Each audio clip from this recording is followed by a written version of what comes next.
Yeah. Oh shit. Nigerian Dr. Pepper, bro. So yeah, they stepped it up. Before it was Nigerian Fanta, now we got Nigerian Dr. Pepper. Come on. Nigerian Dr. Pepper, bro.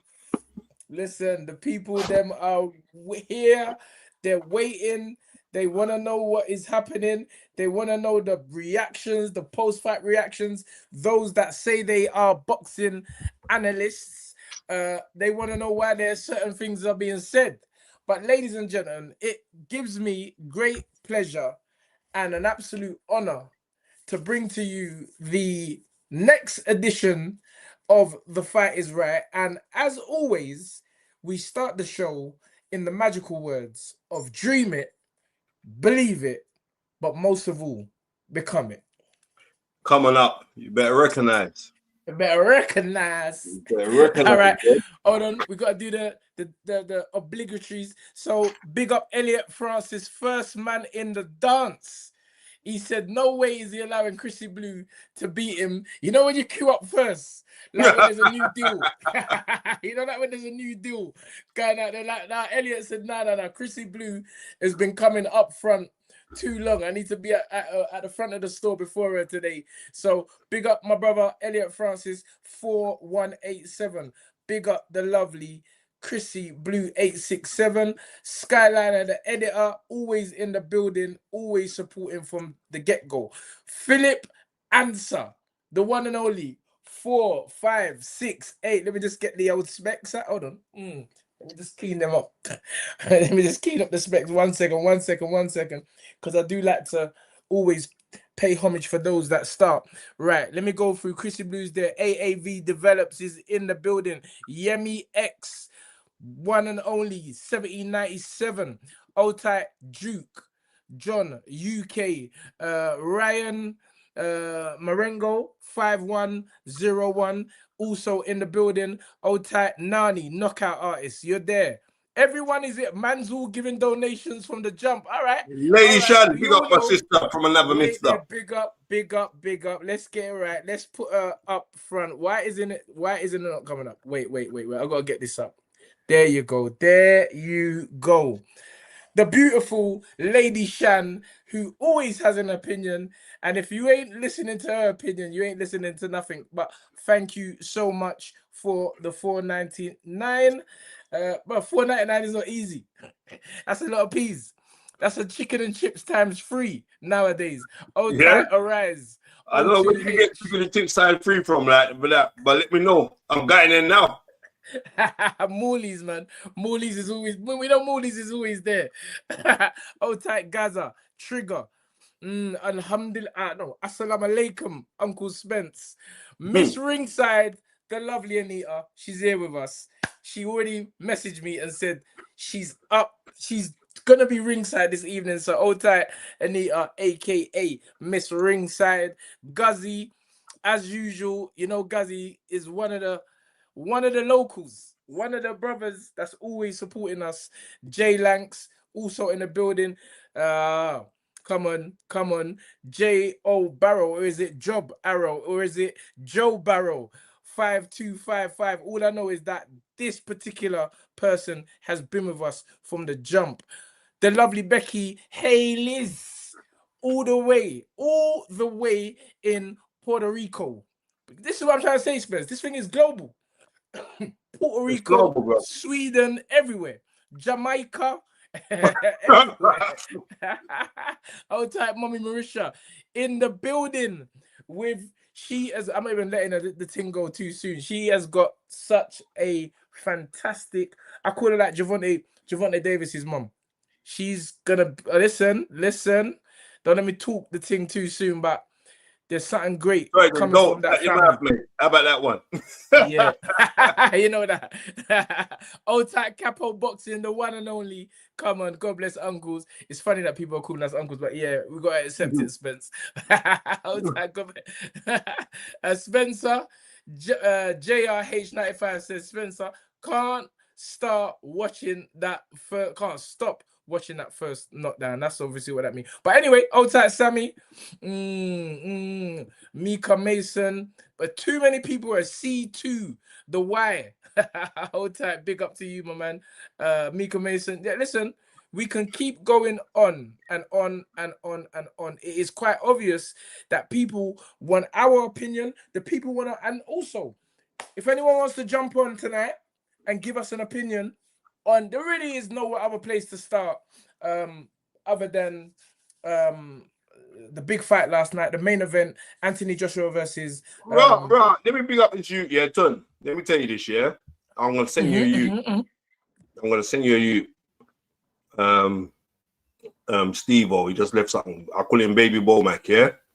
Okay. Just you, like, he's so attentive to learning. He's gone in the gym. He said, right, I want to be a trainer. Right? He's only, what, about 18, 19? But he studied, man. I just rate this I mean, he's done at Charmel Boxing Club. I just rate this little young man, Ton. I ain't gonna lie to you. Come on. Well, I have to send him to the master teacher as well. I have to send him to you. Yeah, I mean? Come on. Always there, ready to help. I'm the master analyst, but you're the master teacher when it comes to this thing. And the reason why, like I'm saying, everybody, I keep on saying this, just keep on looking out for Joe Cordova. I don't say no more than that. I'll keep on looking out for him. Big up Nani, the knockout artist. Thank you for the 169. And listen, Becky said we don't even need anyone else's opinion because you know some people just come in there chatting nonsense. She's like, well, forget about all them people that you're bringing on. We just want to hear it from you lot. Old tight. Listen, I've got to get the glasses because the eyes. Old tight. Donman 2920. He said, 2 GOATs. Big up yourself and would have loved to have seen AJ have Tunde and Don Giles in the corner from the start, as he would have been unstoppable. And in truth, brother, as much as that sounds nice, you know, sometimes what appears to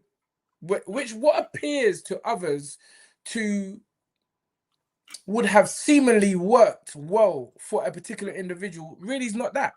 Sometimes a person just has to find their own vibe.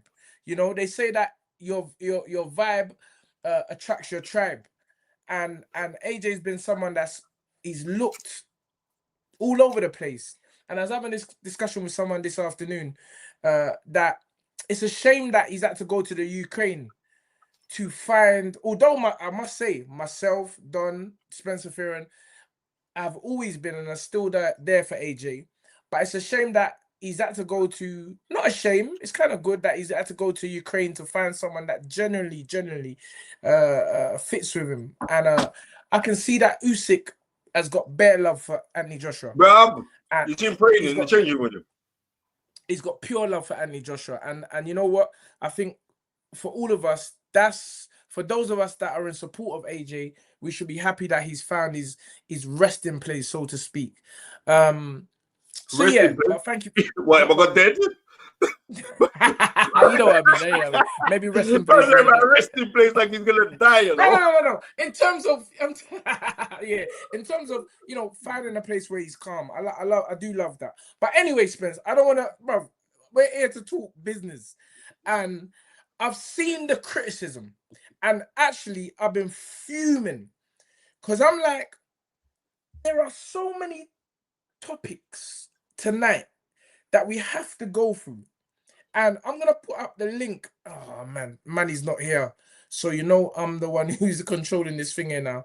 But Spence, where would you like to start in this whole conversation? All right, the whole conversation, this is what I'm gonna start. Number one is this: experience eyes are not emotional eyes. You know what I mean? And because Tundi is a proud Nigerian, right?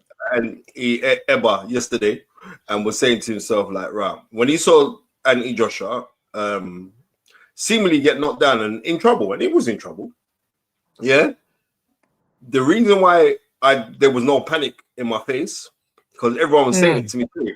I was walking through Croydon today, and bare people stopping me said they watched the watch along. I was like, routed, and a lot of people watch that. A lot of people, and I was saying the reason why I wasn't Yeah, I will definitely touch on Errol Spence, Victor. I'm saying the reason why I wasn't worried and that he was going to get through the round is because you got clapped down early and you never had no sustained beatings to be more dizzy. And I believe that the fitness of Anthony Joshua is sublime because you saw it, he's an athlete. And when people are saying that, his chin's gone and he can't take a punch. Now, let's look at Anthony Joshua's career. Vitaly Klitschko, you know what I mean? Sorry. Yeah, Vladimir Klitschko, sorry, is one of the hardest hitting heavyweight champions of all time. Talk on it, Spencer. Talk on this thing, please. Please. Right? Lennox Lewis told me prior to the Andy Ruiz fight, yeah?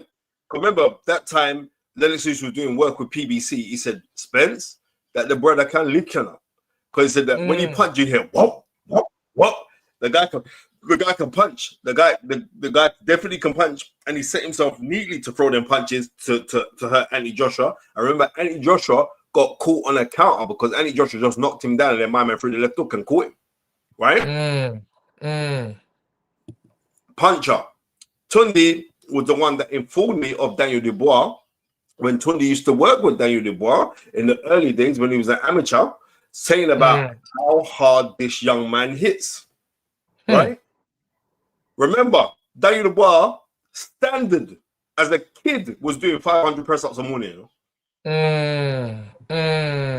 Muscle memory turned into power. And also, I know that dad must have listened to Archie Moore because Archie Moore was saying, like, yeah, he does bang out bare press-ups. They said, what? Press-ups, yes. Right, and Archie Moore had a ridiculous knockout ratio in his career. I think he had 185 knockouts, you know? Right? So these are the things that you got to look and say to yourself, okay, then, puncher. Now, as I said yesterday, this Prenga guy, yeah, who Anthony Joshua turned Prenga into Pretzel when he dealt with him, right?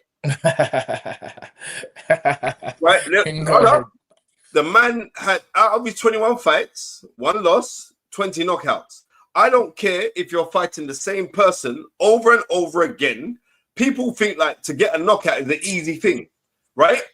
Getting a knockout is very hard to get. People think, knock him out. You know when you go to fight, go on, knock him out. Like you think one punch is gonna. No, sometimes you got to earn the punch, you got to earn the knockout, and he got clapped. Andy Joshua got clapped early. One thing I didn't like is when he came into the ring that he was dry. Yes, was dry. I said that. He was dry. Yeah. He was dry. It was dry. But that could have been. If any girl went beside Andy Joshua for too long, she'd get thrust. She was that dry. I'm saying you can't come in there with your little dry self in a fight like this. But I know that because how he trains, and he trains amazingly hard, and I looked at his body, that's why I said he's going to survive this, because as much as I was looking at Prenga, I was still looking, even though you was warning about Spence's, right? Spence's camera is moving mad. What's the matter with this camera? What's happening? It keeps them going out. That's like blurring, and it's not blurry. But it's listen, we can hear you, so it's fine. I'll clean it. I know I'll just clean it. It's most probably the camera light. What? Sammy? I'm thinking them big money. Tundi, deal with this. I'm gonna go get the thing. Hold tight, Sammy. J6Z3S, and that's even without my glasses. Thank you for the 100 sexy. Says gents, all these people, probably a misspelling there, have become experts overnight, saying Anthony Joshua was too soon of a comeback. Surely AJ and his team knows when he is ready and when it's time to call it a day. Now, listen, I couldn't agree with you more on the first part, the former part of what you just said. But then again, again, we just have to take it for what we see. We see Usyk's team, a very competent team, and a team that have obviously trained hard. You know, Usyk's unbeaten, beaten every top British heavyweight we've had. And AJ's decided to join that camp. So yes, 100%. They're not looking to set him in there knowing that he ain't ready. And as I said today to someone, I'm like, hold on. 24 hours before this fight, people were saying AJ would knock out Fury after Fury's performance. Fast forward a few hours, now all of a sudden, everyone's telling me that Fury's going to knock out AJ. I'm like, mate, come on, make your mind up here. And this is what I'm trying to say. People are not standing on business. They're just moving with the wind. They're moving with the wind. It's like, okay, and all this, AJ, and it's just that, yeah, it's like flip-flops. It's a madness business. So, sorry, sir, I'm talking out of turn there. But it's a flip-flop thing. 4 hours earlier, AJ's going to knock out Fury. 4 hours later, Fury's going to knock out AJ. I'm like, why? So all of a sudden now, AJ's become chinny. But no one was saying Tyson Fury was chinny when a guy that had not even had a professional fight licked him down in a fight. Francis Ngannou knocked down Tyson Fury. I never heard anyone say Tyson Fury's chinny. But yet the same fighter, Anthony Joshua, who you are now calling chinny, knock out Ngannou in 2 rounds. Like, have we just forgotten about that? That's what I don't. It's like people have this. Their brains just move with the wind, and that's why if you're not solid, if you ain't solid, but no, it don't matter. You're saying someone that might. I swear I just read someone saying Francis hardest hitting in UFC. There you go. It's UFC, mate. It ain't boxing. Are we not taking into consideration that Prenga, out of 21 wins, has KO'd 20 people? Are we not taking into consideration that AJ has just lost 2 of his best friends 7 months ago? There's a lot of boxing is mental, physical, and spiritual. So not only that, he has got knocked down, got back up, and knocked a man out. So come on now, we got to make our minds up. We got to make our minds up. All of a sudden, AJ shot. Why? If he was shot, he would have got knocked down and don't get back up. All of a sudden, AJ ain't got a chin. But hold on, you didn't say that about the 20 previous opponents that Prenga knocked out. So what? That means that they ain't got no chin. I think we have to look at the whole situation. The fact is, Tyson Fury has never had the power AJ has had. And having said that, AJ has never had the boxing skills of a Tyson Fury. And that in itself makes this fight so intriguing. And yes, everyone is supposed to have their favorites and their opinions. But bro, don't be like, it's when I see these so-called boxing experts just switching. So it's like you got the masses of the people are listening to you guys, just changing, just hopping. So what you're doing is you're confusing everybody. So it's, in my opinion, the fans need to just make their assessment for themselves and then make their opinion. But I think it was an actual good thing yesterday that Tyson, because I'm saying to myself, hold on, how come AJ's always the one that's taking the hard tune-ups, the hard fights before the big fight? It's like Andy Ruiz. Who told him to take that fight? He never needed to take that fight. Yeah, Ton, the reason why he took the Andy Ruiz fight, yeah, remember, he should have fought Big Baby Miller. Yeah. Big Baby Miller failed at the drug test. And Andy Ruiz. But he didn't need to fight Andy Ruiz. That's my point. Well, I know. Well, the thing about it is this. When he knocked him down, we didn't think that, did we? We didn't think, is my screen all right now? Is my screen still moving mad? Or it's all right? It's not nothing to worry about, Spence. It's all right, cool. I'm saying, like, when we looked on if we was looking on the things like what Anthony Joshua does, he's the one that relishes challenges. He does. Exactly. He relishes challenges, right? And I can't knock him for that. You know what I mean? I can't knock him for that. I can't knock him for saying, oh, I want to go fight this man. Right? Because the thing about it is this, had Anthony Joshua had come out and just boxed, and like held my man or blocked the shots when my man came at him, yeah, it's because Anthony Joshua never had no respect for him. Because he's saying, yeah, it's a blowout, and he didn't have no respect for him. But then he soon realized that, right, this man's serious.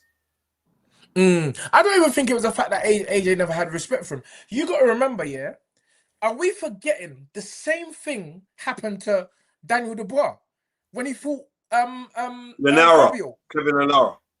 No. When he fought Fabio, he was coming off a knockout loss to Usyk, and he went straight in there. He went straight in there with Fabio, and he got clapped down by Fabio. Was that the what? And it just come to my head. That was the opening 20 or 30 seconds. Yeah. See, so we got to make the comparison, Spence. The same thing happened to Daniel. He came back and stopped Fabio. So when somebody has come from a knockout loss, they still, no matter how tough mentally, no matter how they are thinking within themselves, yeah, I'm over that. They got to deal with those mental demons. So now you've got AJ. I'm telling you. Come on, man. It's a serious thing for anybody to come off a knockout loss and then go straight in the ring with a serious threat. And yes, we didn't know who Prenga was. Not many people heard of him. But I tell you something, we know who he is now. Because we were watching. Prenga didn't even know who Prenga was. But we were watching that fight, and you could see the velocity and the heaviness of that guy's punches. The guy was a serious threat, Spence. And AJ even admitted it. Now, I want to really address this fix business. There's a lot of talk I'm hearing about a fix. Disrespect, Tundi. Talk to them. It just don't make sense, Spence. Hold on, what's Shan saying? What's Shan saying? These are the other ones. That's what my friend said. AJ's supposed light touches are always still hard, but Fury can go and fight Whack with 1 million losses, no one challenged, and get minimal backlash. There you go. Listen, you got to be fair. You got to be fair. You got to be fair in this thing. AJ will always be held to a different standard. And it appears so. And you listen, it's competition. I'm not trying to say that everyone must like AJ. This is not how it goes. I understand that. But I'm saying when it comes to open criticism by so-called knowledgeable boxing experts, I mean, I even heard my old friend Simon Jordan say that this is suspect. Like, what? Tundi is your friend. I'm telling you, the battle, right? About my old friend. You said about you making friend with these man here. Like, no. I'm saying the reason why I say Simon Jordan is my friend is because I do like the way he sparks, he sparks anger in a lot of people. He's controversial, and that's what he's chosen to be, and I like that. But listen, if you're gonna be like that, be prepared to be challenged as well. Most people don't want to challenge him, and I'm like, nah, it's not that.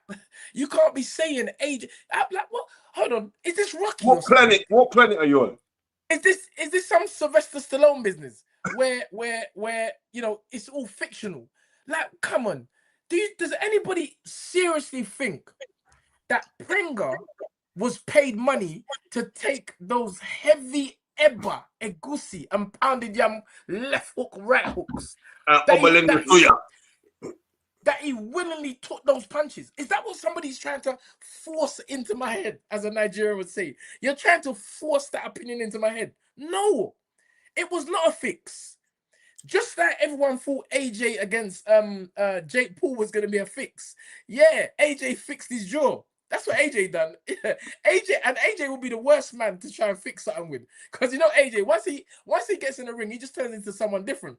So any plans of fixing would it's just nonsense. Yes, Chrissy Blue. It's absolute nonsense, Spence. That's a very big disrespect, Ton. That is a very... It's so bad. I feel like it's so bad because, you're just undermining everything and every achievement that AJ has done, saying that. And Simon Jordan is a well-respected guy. I always like going back and forth with Simon.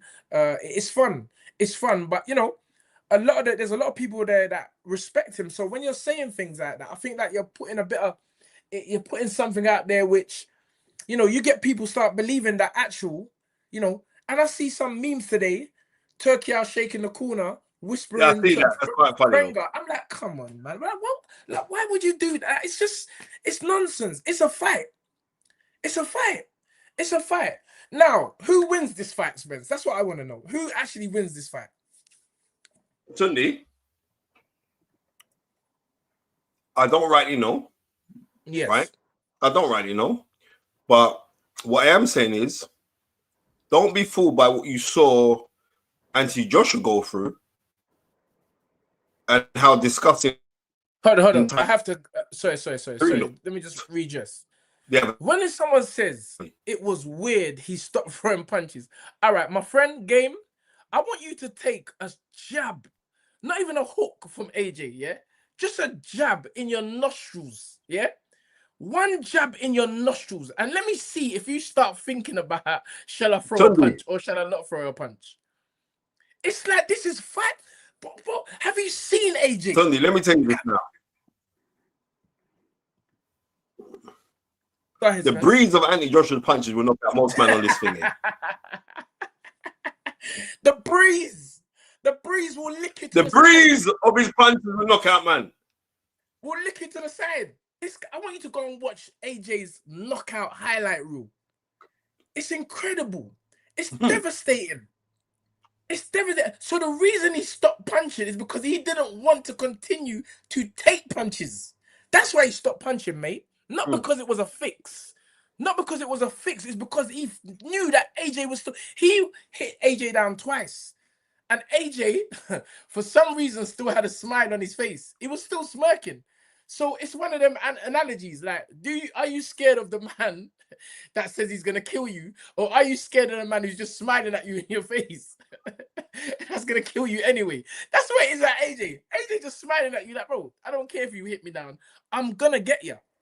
I'm gonna get you. And so we have to credit him for his conditioning to actually get through that. And I think he was paying a lot of homage and respect to the coaches for putting him through such a tough training camp and schedule, because that ultimately, in his opinion, is what got him off the floor, off the canvas. And you know, I was thinking about it. You remember when Daniel Dubois, in my opinion, one of the hardest punches, if not the hardest puncher in the heavyweight division, knocked down Anthony Joshua, and even when he was Sparko Spencer, Anthony Joshua was still climbing.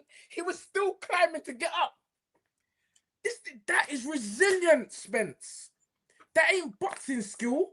That's not boxing skill. That's not, oh, throw the jab in. No, that's your heart. That's the spirit of this guy. And this guy has overcome so many obstacles in his life and in his career, and still managed to keep a smile on it. You really have to think, in my opinion, and I was talking to the 505 way Shiesty this evening, and she was saying, which I actually agree with her, I think that the both of them should just wrap this fight off and just off into the sunset. Tundi, nobody's not expecting Anthony Joshua to fight Caballero, or for Tyson Fury to go and fight Moses Kama. Just let these two men bloody fight each other. Anyway, Sammy sent in some money, man. Okay, Sammy, let me put on the glasses again. He says, yeah, thank you, Sammy, for another 100 sec. He said we should celebrate what AJ did yesterday after what happened 6 months ago. Again, repeating what we've just said. And for those who said AJ has no chin left, some of them have never stepped into a boxing ring. Here, as they say. Right. Here. And also, Miss Ringside, massive big up to her. She sent in 1999. So thank you so much for that. Let me put up the comment. Thank you, Miss Ringside. She says AJ had the courage yesterday. It was so emotional from the ring walk right to the end. He always gets the raw end of the stick, even when he's a winner. They will null and void his fights. I love watching Usyk praying with AJ, and that was a beautiful scene. It was a very good scene. It was a powerful scene. Whoever is controlling Usyk's social media, that was a fantastic post. It was. And you know what? Let's just be real, right? Like, I just realized it now. Like, people actually hate Anthony Joshua. It's mad, bro. Like, sorry. Like, it's actually mad. It's actually people mad. Actually hate Anthony Joshua. Like, I'm like, come on, man. Listen. Again, I've been a Tyson Fury fan for the longest. People don't like the way he talks and that, and setting examples for the younger generations. But bro, for me, he's a man that's chosen a sport, dedicated himself to the sport, put his family in a position a high position where he's got enough money to put them in the best schools and what have you. Do whatever he's done, what he wants to do for his children. So me, Tyson Fury has always got my respect for that. I just feel like with AJ, it's like it's a double-edged sword. What's the word, Spence, I'm looking for? It's like the criticism. It's not just, Spence, because Fury a few hours earlier, I saw the little tricks. He tried to put the best highlights, but we saw the real fight. Those who watched the fight knows it was like a sparring session, in truth. And so people couldn't really get excited about that. And hence why people were saying after that fight, listen, if that's the Fury that turns up against Joshua, it's an easy KO for Joshua. But I watched the beginning of the show, Spence, when I asked you about the fight, and you said, you know what? Let me just hold my prediction for the fight until after AJ fights. You said it. You said it. But has your opinion changed? I don't know. Spencer's dodgy Wi-Fi again. It's got. Oh, he's back. Wait. Where's Spencer gone? Spencer, you need to swear. You're there? All right. Yeah. I don't know what's going on with this blinking Wi-Fi. Anyway. But yeah. I'm in the studio, isn't it? Yeah, but Spence, come on, man. Just give me some bread on this thing here, because right. I just the way AJ is being handled after last night, I don't know. I just feel that, to me, my opinion of this fight has not changed. In fact, I feel like it may have even increased, because the fact that AJ got up off the canvas and stopped him the way and let's not forget, he is still recovering. AJ said he doesn't want to really bring the personal business into it. And I did hear Paul Smith said he's not ready. I would like to see the fight maybe next year. But bruv, maybe what's next year gonna do? Let me tell you this year, the fight should happen next. The fight should actually happen in November, right? As it's been muted that the fight's gonna happen in November. Yes. Right? Yes, it's a money grab, 100%. Will people be interested to tune in? Yes, they will. But the thing about it is, when you get fights like this, it's about of the generation, who was the best man of Great Britain. And will it tarnish their resumes? No, it won't. You know why? Because Lennox Lewis fought a fresh Frank Bruno, right? In October of 93, right? A fresh Frank Bruno, and it didn't tarnish Frank Bruno's legacy, because you know what? Lennox Lewis knocked him out in 7 rounds after getting broke up by Bruno. Bruno was jabbing him up. I didn't tarnish Frank Bruno. Frank Bruno's still a legend, because people are looking at this thing like, oh well, if these two fight and then it doesn't, and whoever loses is going to be whoever loses is still won. Yes, right? Yes. Whoever loses is still won, and whoever wins is still won. You've won. It's winners all around, and you know why it's winners all around? I like Spencer Brown a lot, but you can see of course, his response to when Joshua went down. You saw the panic. Him and Eddie Hearn must have had them grown ass man nappies on, because I know they do themselves there. You know what I mean? And I'm telling you, Eddie Hearn was trying to play it like he was all cool and that. Eddie Hearn did himself. Right? I'm what telling you that now. Yeah? What do you mean by do? He shit himself. Right? He shit himself. Right? They all did. Because they couldn't believe what they witnessed. Right? I'm not worried about, oh well, they're past peak, or oh well, they're this, or so what? Still let them fight. Reason why? Because it's still a massive event. It's a massive event. Let it happen. You know what I mean? I see Drew McKenzie. Drew McKenzie's my guy. Big up Drew McKenzie. But they said, he should retire. AJ should call it quits. Call it quits for what? Why? No, there's no quits until this fight happens. Because I still believe like both of their legacies is surrounded by this fight. I'm telling you. They need to fight. They absolutely need to fight. We're gonna come back to that. I'm trying to get the link up so I can bring a couple guests in. Because it doesn't seem to be working. But let's move to Errol Spence for a second, Spence. Last night we saw really the end of an era in EJ.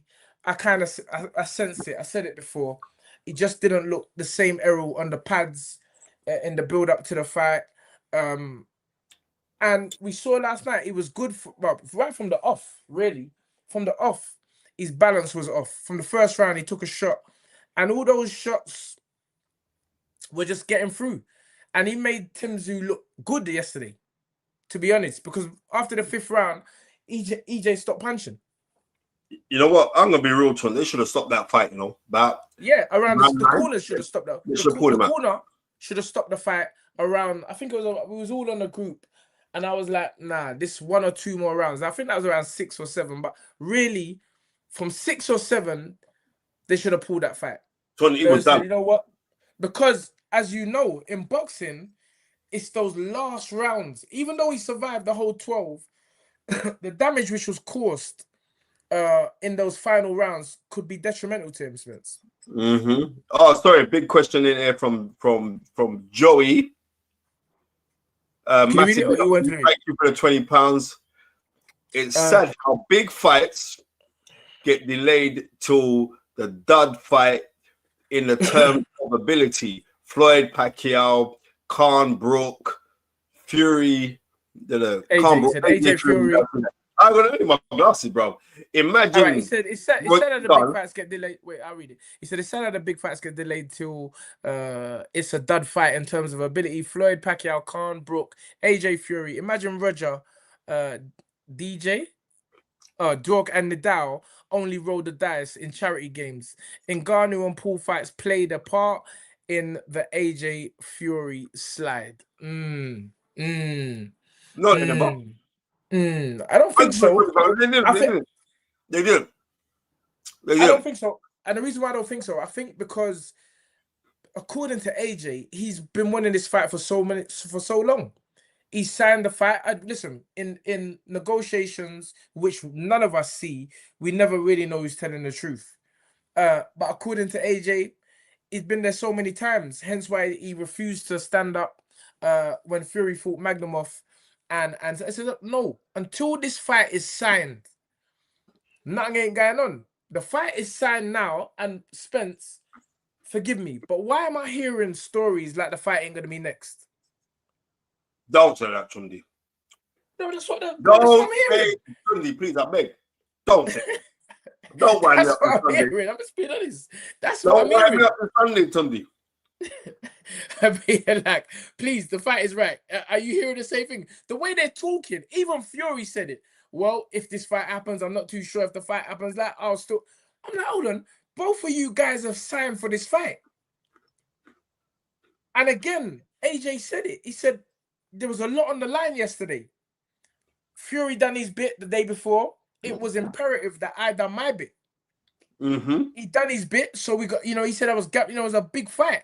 A big carrot dangling, which was the next fight. The next fight has been signed. So why now are we talking about if it happens next? Look at that. What that, Spence? I can't read your fuzzy screen. You're showing us a fuzzy screen. You have to read it out, Spence, because we can't see it. We can't even see it, even though you're holding it up. All right. What does it say? No, it was Lennox Lewis. Okay. What was Lennox saying? Well, go on. What can you say, bro? Parliament Bailey. Yeah. You know what? But what do you think if him and Fury fight?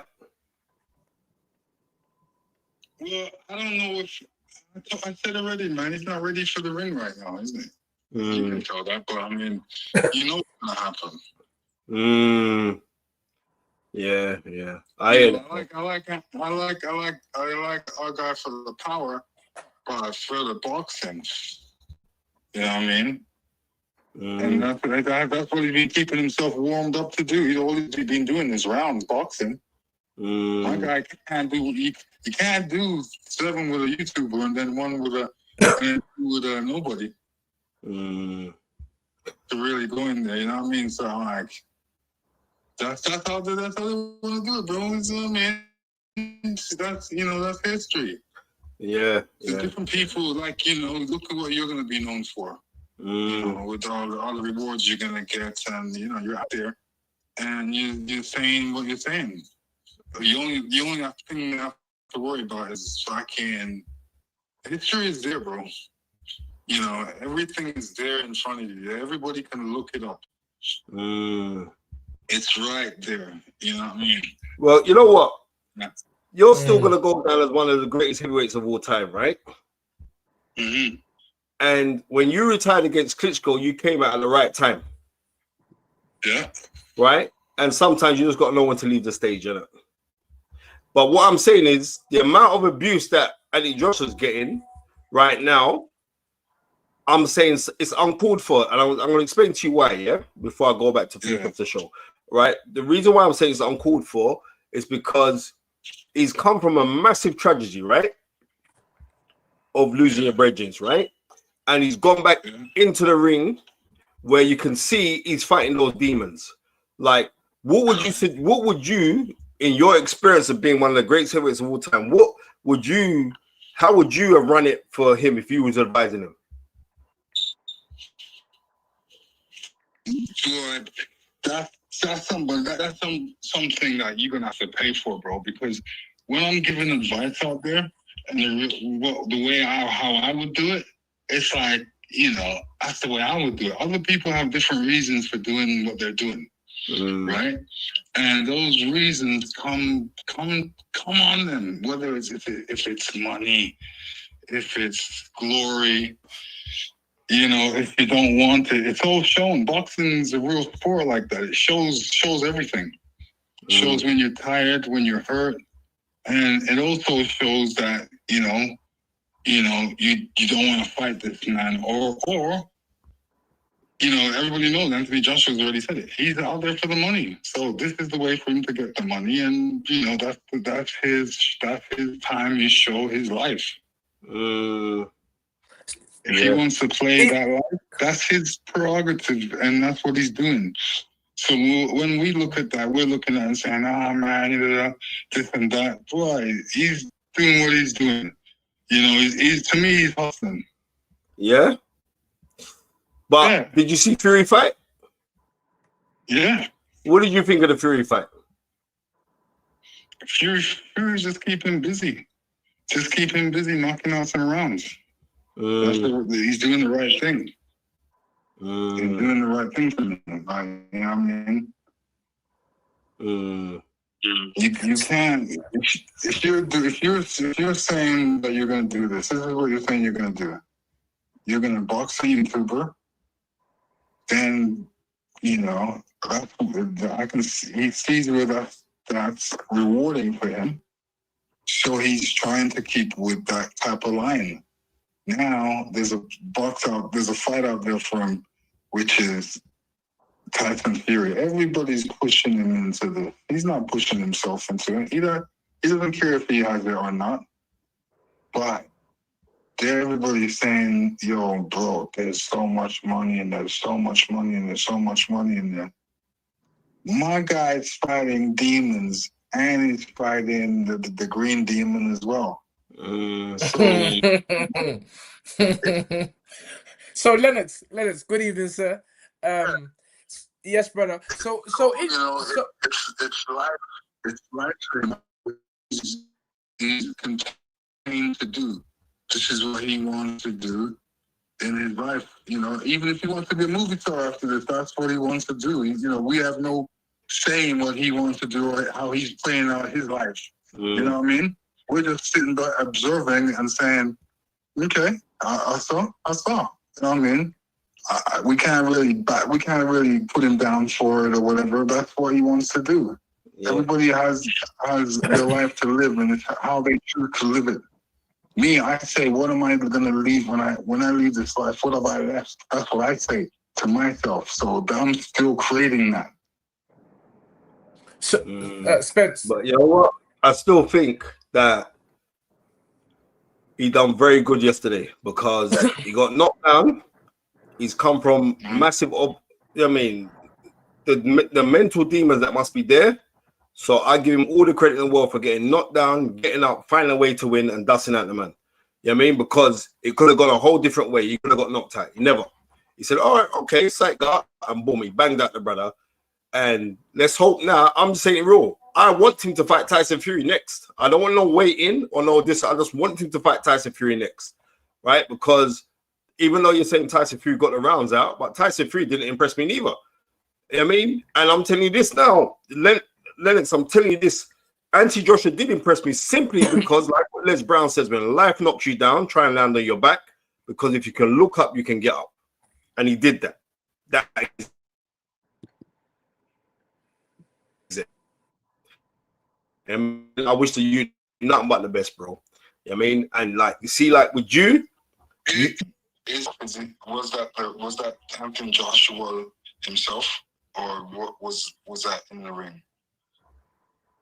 I think what Anthony Joshua is trying to find himself, and you know what I mean. You know firsthand like how lonely it is to find yourself in that square ring. He's trying to find himself. He's in the ring. He must have found himself. Yep. He's trying to find himself in the ring. This is a bad place to try and find yourself. You got to find yourself and then get in the ring. So there's nothing to interrupt that, you know. And what is the goal? The goal is to win or to make money. Well, I don't know. It's not for titles anymore. Yeah, I know, but him versus Tyson Fury is not only about money. I think it's about him being a champion of his guy, of his era. Just like when you didn't get the fight with Riddick Bowe, when he opted to put the right. You know what I mean? And I know, like, you would have wanted that fight. You would have wanted that fight because of the time there. Even though you got the win over Holyfield and Tyson, but the man who the peak. Can I ask you a question? Go on then. Is Anthony Joshua mentally ready for that fight? He ain't gonna be when will he be ready? That's the issue. I think that he will be, to tell you the honest truth. I really do. Because there's nothing else for him to do, bro. There's nothing else for him to do. So you're saying the Tyson Fury fight is basically the Nemesis fight. That's the one that has to be done. And it doesn't matter if anyone's mentally in condition for it. No, it does matter.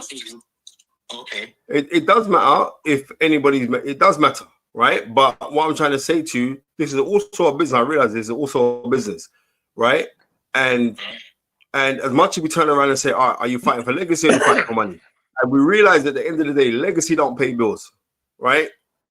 Right? It's monetary gains. It's monetary. You're a prize fighter. As much as we want to say, and at the time of where they are in their career, if they know they can smash the bank as well, and you can rid certain demons, and you can say, right, of the British boxing era of my generation, I was the best heavyweight. That means a lot. You know it means a lot. You know what I mean? They're not in your position where you could turn around and say, all right, then, but I was the best of my generation because I beat who I beat. You beat the best of your generation. No one can't take that away from you. But when it comes to something like when we're dealing with Anthony Joshua, you can say I was the best Brit. And at the time, British boxing has had a monumentous rise because since you become a heavyweight champion, we've had so many other men who picked up crowns. But these men can say I was the best of the British boxing heavyweight generation, which in turn means, like, apart from Usyk, I was the best man.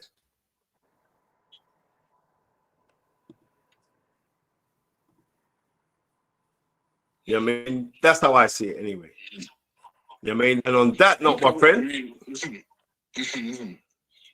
You know, I'm a big promoter of, you know, great big British fights. I think that, you know, if these guys don't fight in boxing, because, you know, they should fight in their era, just like how me and Frank Bruno fought in our era. They should fight. When's the time for them to fight? Yeah, you're right. The time couldn't be better right now, but there are some situations, mental situations that need to be looked into. Yeah. You know what I mean? It's not an easy fight, because right now they're hanging on. Everybody's got their warm up fight. If the time is right, this is the time. Yeah.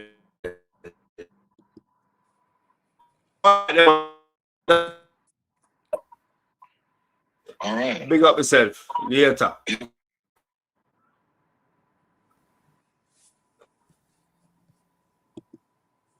Spence? I don't know what's wrong. My Wi-Fi is all over the place today, man. I don't even know what's going on. Please, Spence. Do not come do this show on that room ever again. Bro, your Wi-Fi, the reception, Lennox sounds like a Dalek. This is why I just kept quiet. You and Lennox sound like Daleks from Doctor Who from back in the day. I'm like, bro, come on, man. You can't be doing the show with this mad Wi-Fi. Bro, come out the room. You're supposed to come out the room. Like you're like, this is you're interviewing a legendary fighter who has an opinion, and you're doing the show like you're in the underground in Brixton train station, bro. It's a madness. Like Spence, move. Oh, now your face is frozen. You look like Pork Pie from Desmond's. It's a bro. The fight is right. What's the matter with this brother? Look, now. I wish I could share my Wi-Fi with you, because I'm just sitting there, just listening. It's like I couldn't even get in. It's like I couldn't even get in a word. I'm like, bro, what is the matter with this brother? It's a madness. And he does it all the time. It's like he was in jail. It's like he was doing the something in jail. And all we see is some little dumb picture of him frozen with his pork pie looking face. Just mash up the whole something. What is that? Come on, man. The fight is right. You man have to, like, you men and women have to help me out here. Because Spencer, he just don't get it. Like, I'm going to have to start doing the show in a studio. I'm going to have to take my money and do the show. Otherwise, let's just all do a GoFundMe for Spencer Fearon to buy him a new Wi-Fi. Not Shannon. It's not even a joke. It's just like it's thrown my whole. It's like what they use that discombobulated me. It's all the whole thing has discombobulated me. This man is using a pay-as-you-go Wi-Fi. This guy's using a pay-as-you-go Wi-Fi in the year 2026. It's a madness, bro. GoFundMe, yeah. He's got the GoFundMe Wi-Fi. Anyway, listen, man. And Lennox had some good points there. He made some controversial. I see a couple comments coming up. I'm like, this is like Spence. And Spence is there with the grey hair, the grey beard, eating fripping Ritz crackers. Ritzy crackers. You know the cheese crackers or something. And then it's like Lennox sounds like Doctor Who, the Daleks then from Doctor Who. Now we're Spencer. Manny, I can't even get Manny to put the link up so I can get people on the show, because it's not even working properly. But Spencer just couldn't let the show go without there being some comedy in it. Yeah, don't worry, bro. We're gonna get him the stamina water. Because he needs something. Man said lacrimobile settings.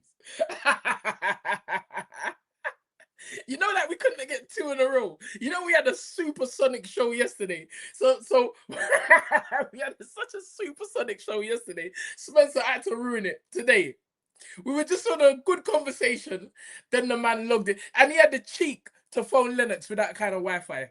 He had the cheek.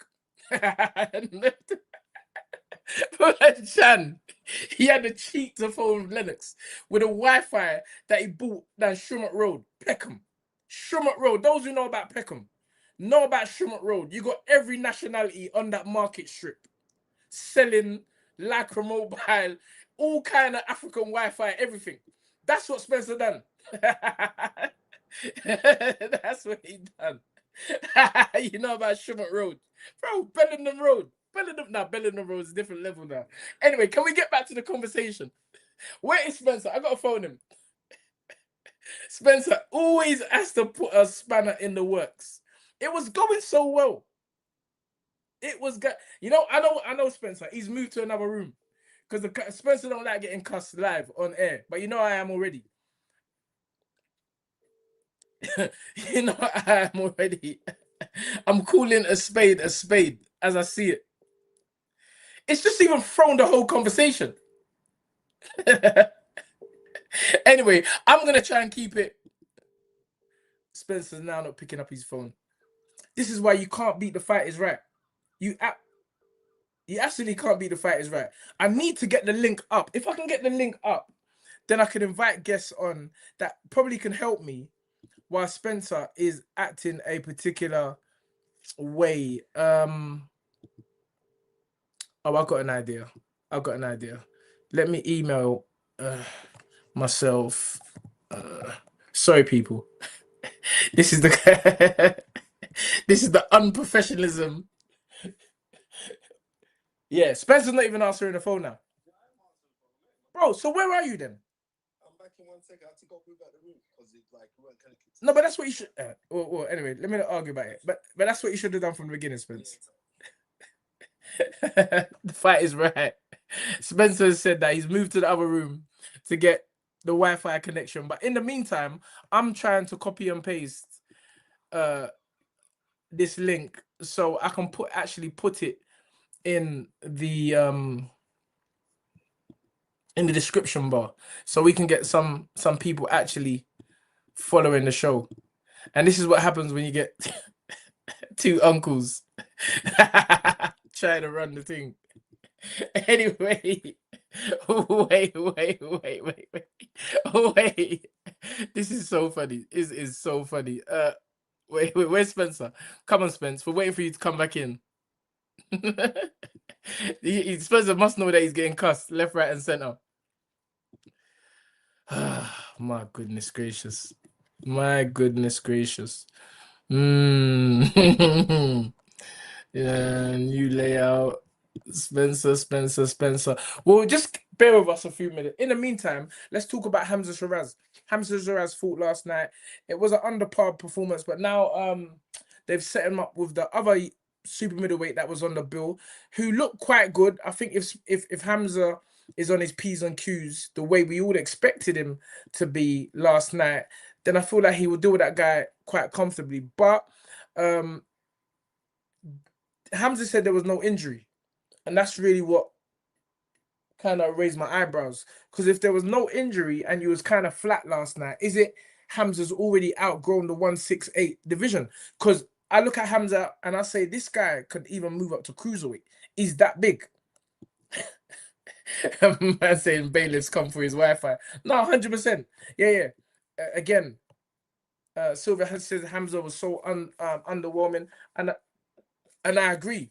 Majority decision was mad, but it was just because I feel like we were expecting so much from Hamza, and when he didn't do what we expected him to do, we were like, no, something's wrong. We actually expected him to pull the trigger a bit earlier than, like, from round 3 or 4. I thought, yeah, Hamza's gonna start putting the pepper on, but he didn't. Lady Shan also says, in her opinion, he's a cruiserweight, and I agree. The one and only Spencer is back. He's changed his jumper. He's moved rooms. He's got the mic out. So this is the settings, hopefully, that you should have phoned Lennox in. No, I'm glad. Why are you glad, Spence? I never wanted to hear him talk. So what are you bring on the show for then? What are you talking about? He just phoned, didn't it? I said, right, I'm doing the show, but I still want to chat. It is what it is. You heard what you heard. You know what I mean? We need to get Orly Harrison would have been one to bring, but even now, I can't seem to get the link up. Spencer, please talk to the people. I'll try and get this link up. I mean, Chrissy Blue, thank you. Yeah, I'm back. Is this Wi-Fi better? Does I sound better now? Yeah, it's like I've got a studio Wi-Fi. It just plays up, man. I don't know why. What was I gonna say? I don't know if it's like I see Steve Bunt say, what did Steve Bunt say to him? Yeah, he said he didn't look himself on the way to the ring, and AJ had to pull him up and say, "What are you chatting about?" Bro, I've always been calm, you know, and so it seems like AJ is under so much scrutiny, even before he enters the ring, by people that It's you a lot. expect. It's a lot. It's a lot. It's a lot. Tony. And so that kind of, even when I heard it, I was like, "What?" So that AJ had to ask him the question, like, "What do you mean?" Like, he's like, "Well, you know, I was looking at you walk into the ring, and you didn't look yourself." You know, and AJ was like, no, I'm calm. And again, you lot were in there with this guy, with this Prenga. He said Prenga's a strong guy. He's a strong guy. And you know, I think based on the performance last night, Eddie's gonna sign that guy. Yeah. Eddie's gonna sign that guy, Spence. So you know, listen, after this fight, we may see Prenga on our shores, or maybe fighting on another bill whereby you know, he's giving one of the top prospects a good run for their money, because you know AJ's experience ultimately brought him through last night. What I'm doing now, I'm putting the link up through the YouTube channel. So I have just put the link up, so it should come up, and anybody that sees it should but Spence, I don't know if you've been really forthright with us with who you think is going to win this fight, because I'm telling you straight, I'm still going AJ all the way. I don't business about what happened yesterday. In my opinion, Anthony Joshua is still going to win this fight for reasons which I've said, which is Fury is the best boxer, the greater boxer, the more agile, but is he going to be able to keep away from AJ's power? He could do. He could just go in there and just box AJ's head off.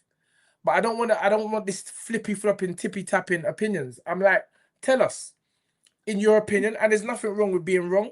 AJ Fury can just go in there, just box his ears off and win a 12 rounds, or maybe even stop him. Maybe it may have given Fury even more confidence yesterday, knowing that he's been knocked down by a seemingly unknown entity. And really, none of us know what's in either man's head. But I'm still sticking with what I've always said, and I feel AJ will come through in that fight. I feel like the longer, I mean, they're talking about, Paul Smith was talking about maybe him fighting, the fight happening sometime next year. But I'm like, for what? Why would you want that fight to happen next year? It's just excuses again. The time is right for both of them to have the fight. They said they was gonna have the fight by the end of the year. There seems to be this issue with where the fight is gonna be, which is another talking topic. Spence, should this fight not happen because it's not gonna be in England? What kind of foolishness is that? You know what I mean? Let us know. Yeah, I'm saying to you, when people say like, "Oh, well, the fight has to take place in Great Britain," why does it have to take place in Great Britain? Well, why? I think that's coming from a stance of patriotism, and people believe that it's two Brits. All right, yeah, all of that. That's nice, and all the rest of it, right? It's called prize fighting, right? And if these men want the financial rewards, the fight's going to happen wherever Turkey Al Sheikh wants that fight to happen. Yeah, that is the jar of truth of the whole thing. That's where the fight's going to happen. The fight's going to take place there. Turkey says, "All right, I want the fight to happen in Slovakia." It's going to happen there, right? But let's just be real, right? If the fight's on Netflix, yeah, there's a greater population in America where they could sell that fight in a different setting. And I know for a fact that if that's the case, then there's a fight that like Netflix having that. Netflix have a wider audience or people that will buy that fight in America if promoted rightly. And it would be, because it'd be everywhere. Do you know what I mean? Similar to Mike Tyson versus Jake Paul. It'd be one of those kind of things, how it's going to be promoted, how it's going to be pushed out there, right? And also for the time schedule, right? Nobody's not in November. Say the fight was happening in November, because that's what it's allegedly signed for, right? Nobody's not coming out their house to go to Wembley in November in that cold weather. You know what I mean? Where it's going to be cold, murky, most probably rainy. Who's going to come out? Nobody's not going to come out for that. Let's just call it as it is, right? Now, if you're not actually in the arena, what difference does it make you watch it on Netflix at home at 2 o'clock in the morning or 3 o'clock in the morning, right? All of this, like before, I'm saying, oh, it has to happen in England. It's got to be here. That's all nonsense. I'm going to be real with you. It's all nonsense, right? Because, and furthermore, I don't think Tyson Fury would want the fight to be in Great Britain. Why? Because I think more fans will be on Anthony Joshua than they would be on my guy's thing. Oh, I believe that the fan base would be on Anthony Joshua's side more than they would be on Tyson Fury's side if it happened in the UK. That's interesting, right? Because Anthony Joshua is the bigger star out of the two, and he is the bigger star out of the two.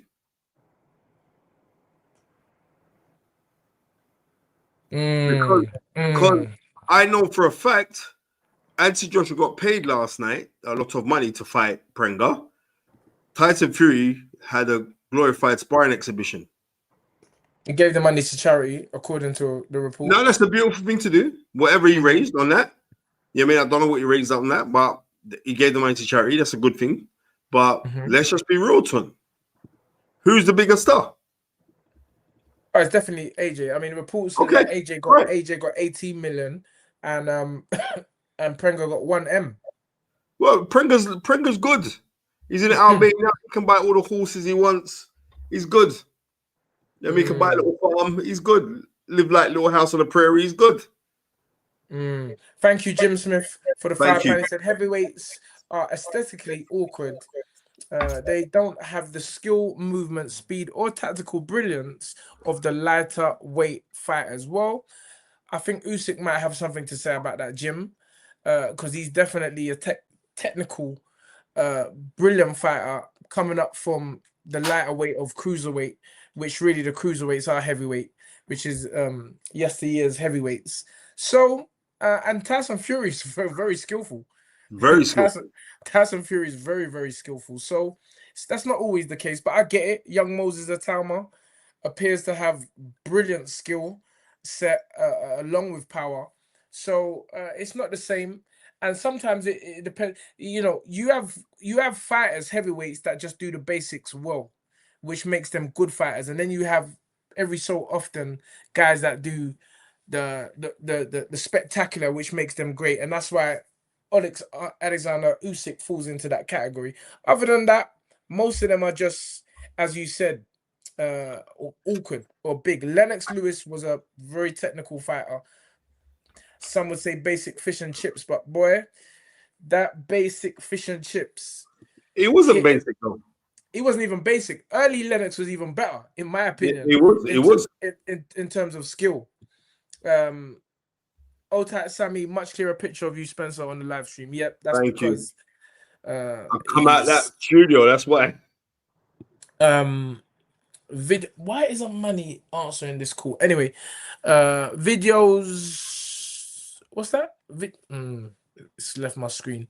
Anyway, the UK fans would want the opportunity to buy souvenirs at Wembley for AJ versus Fury.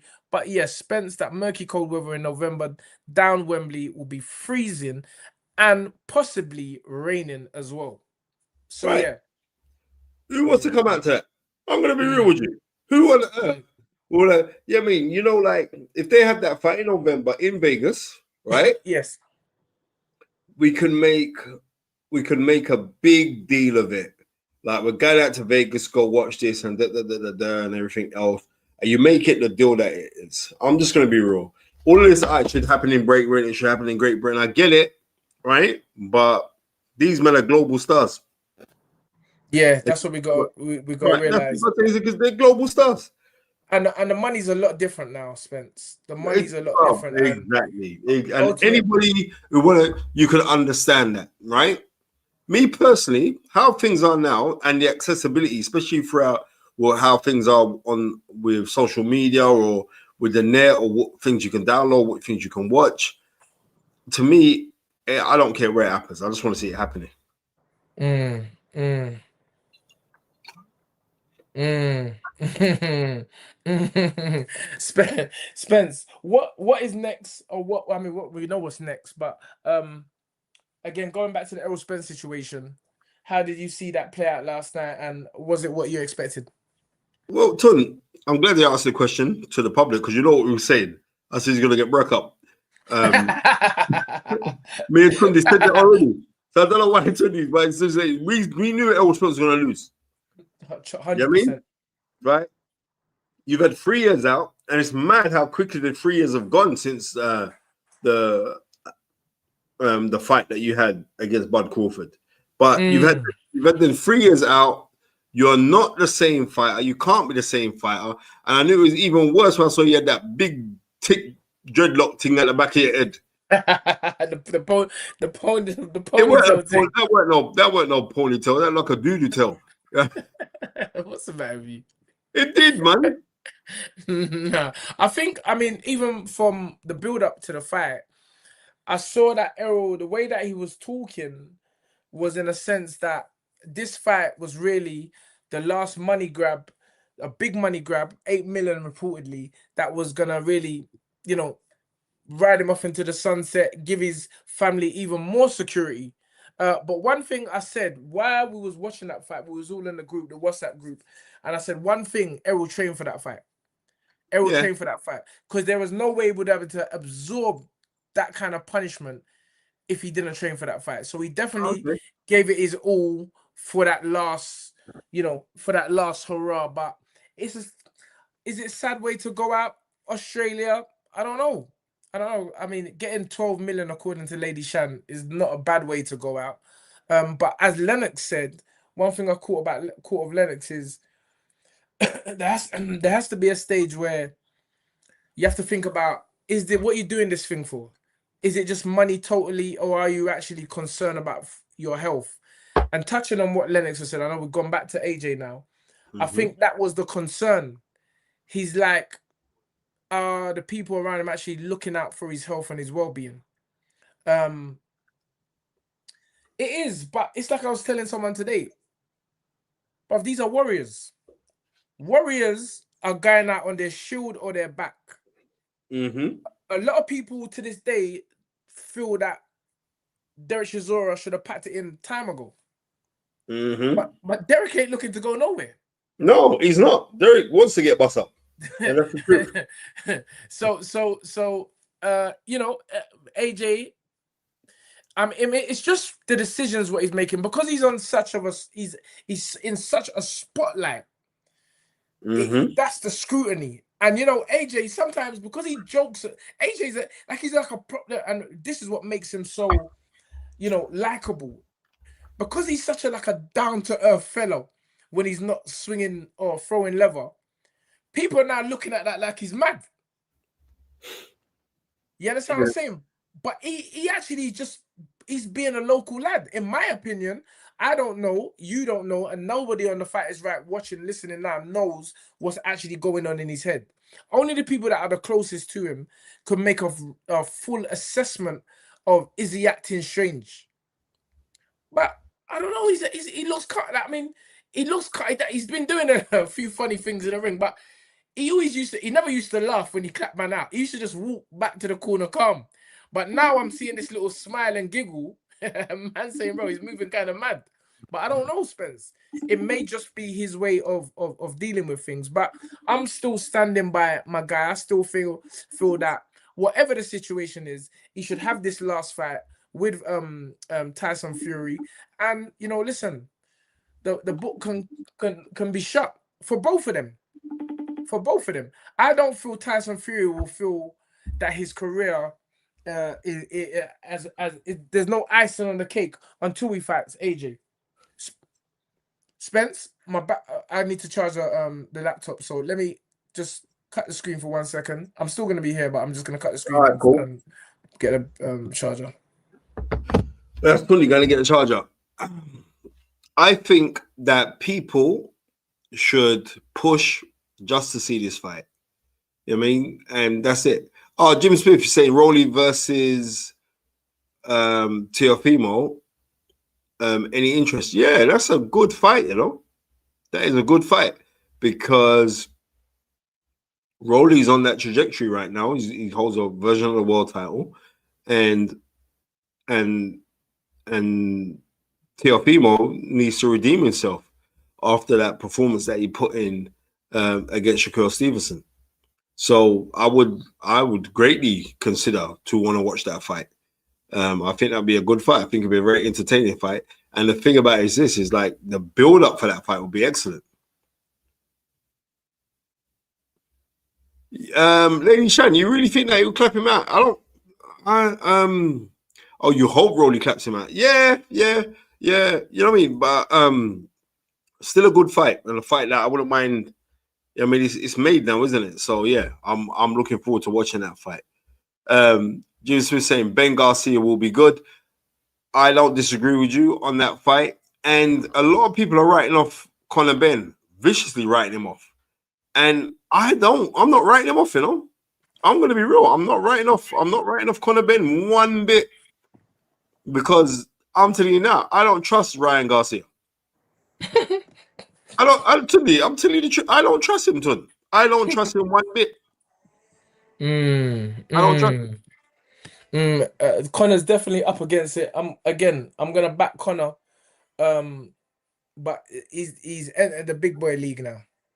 This is the big boy league of the welterweights. You know, you got to consider Ryan Garcia is another one that's been fighting since he's a kid. You know, and he's been fighting against the best guys. You know, the reason why he was so comfortable in there with Devon, because they had fight 6 times before, and I think it was 3-3. Yeah, so it was 3-3 going into that fight. And although there's let's think about it. Garcia clapped out. What's the other boy? The boy's name? The Mexican guy who picked up the title, Oscar's boy. So, was it Duarte? Yeah. Ryan Garcia clap out Duarte. You clap him out vicious, Tundi. He stopped Luke Campbell, an Olympic gold medalist. So Ryan Garcia is not to be played with. He's not a joke. Like, he's had some. He's another one who has had success at such a young age, millions and millions of pounds. That maybe he got the success and the money before he actually got the belt. Now he's an actual WBC champion, a world champion. I can't see him wanting to just give up the belt easily against Conor Benn. But I'm always going to support Conor just because of the velocity, the passion, and the fire that this guy fights with. So, again, we know that coming from 160 and then going back down to 147, that hurts your body. And I saw a post with a pro grade today saying, bruv, Conor's looking a bit small already. And the fight is in September, but that could just be because Conor trained so hard and he gives it his all. It's going to be an exciting fight, and you're right. Nobody should be counting out Conor Benn, but yeah, he's in a big boy league now because you beat Garcia. Then who's next? The thing about Conor Benn, yes, is that in order to compete in where you're competing, you have to have delusion there in the first place. Just think how I love that. Just think how deluded it is that you went up 2 weights to fight Chris Eubank Jr. Yeah. Right? You went up 2 weights for that. And then on top of that, you went in there for the second time and you didn't know what Chris Eubank Jr. was going to go get, but you prepared for the best version of him and you beat him. Yes. And you nearly stopped him in the last round. Yes.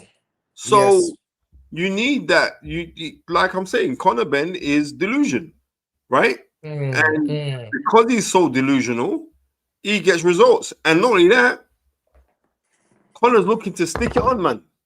Right? And it's not fake. He generally believes that he's that person. He generally, in his hearts of hearts, believes that he's that person. So I know I can't turn around and knock him. I'm saying, like, good luck to you on that one, man. Yeah, that's one thing we know when Conor fights. It's gonna be a battle. In Canberra, Australia. What are you doing, Smith? No, I was checking the time. I was gonna ring the dad. I was Who? gonna ring Nigel. I was gonna ring Nigel by 6 o'clock. Okay. Yeah, that one. What in what, Spain? I thought the time. No, they're in he's in Australia. Okay. Dr. Boxing One says, is Fury versus Joshua 100% next? Listen, nothing in boxing is 100%. But they've both signed contracts, though, Spence. Well, I haven't seen the contracts. I hear that they've signed contracts. I haven't seen it. I haven't seen the contract. Until I see that in black and white, I see it physically, I don't believe nothing. You know what I mean? They could have signed something, but I don't know what they signed, so I don't know.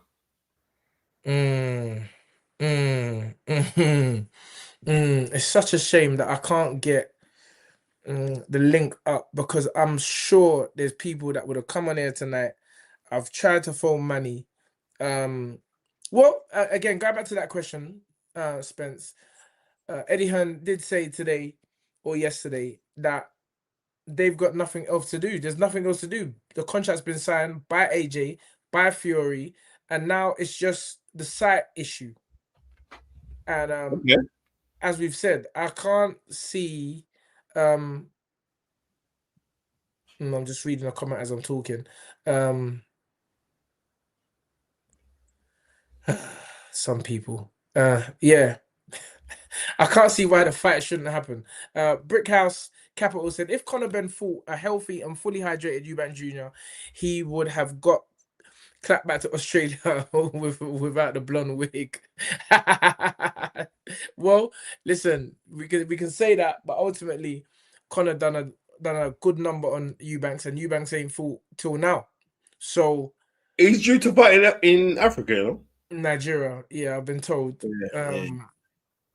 I have been told. Yeah. Don't worry. Yeah, we will do it in the next show. But yeah, listen, I can't really see where more we can expand on what we've already spoken about, Spence. The fact is, AJ Fury is a fight that we all want to see.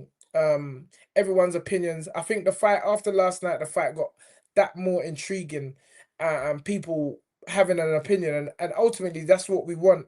Well, that's what the promoters want. They want it to be a talking a point where people don't really know. People it could go one way, it could go another way, and everybody has their fans, right? AJ's got a lot of fans. I see one brother on there saying, you're not a true Nigerian brother. Why aren't you telling your brother to retire? And guess what I'm saying to him? I'm saying you're blocked. You're blocked. Bro, I don't even know you coming in there chatting nonsense. Get out of here, man. You have been blocked. Get out of here, man. If you've got time to be asking you little stupid questions. Bro, this ain't right. But Shan, what's the matter with these people? If you've got time to be arguing about, no, you're not a good Nigerian, you are a good Nigerian. Listen, mate, this is boxing. This is fighting. And everyone has an opinion. And whether I am a Nigerian, born heritage, AJ is a Nigerian born, like, you know, we're only going by what we see. And I'm like, to me, AJ, yes, it's normal. There's going to be vulnerabilities in him because of what he's gone through. But let's not forget, Tyson Fury has also been through a lot. Tyson Fury also had to overcome mental health and get through a lot of demons. And he's spoken about it publicly. He's been a great ambassador for people with mental health. So he knows what it's like to go through things mentally and have to get in that ring. So I'm like, if Fury done it, why can't AJ do it? Huh? Spencer? What are you talking about? If Fury done it? If Fury got back in the ring? Fury has dealt with mental demons. You know, listen, this guy come back. This guy lost so much. He was so depressed and down through the mental demons. All right. And this is what I have to say to you, Tunde. Tyson Fury's demons, yes, were actually self-inflicted. Okay. Does that make it any more easier to deal with? I'm not saying easier to deal with. Anthony Joshua was in a grotesque accident where he lost his two friends. We know this, Spence. Right? We know this. So I'm saying to you that everybody has their own Holocaust to bear, Exactly. And Allah, but what I'm trying to say to you, as a person who's speaking, who has lost people, Yes. then I'm saying that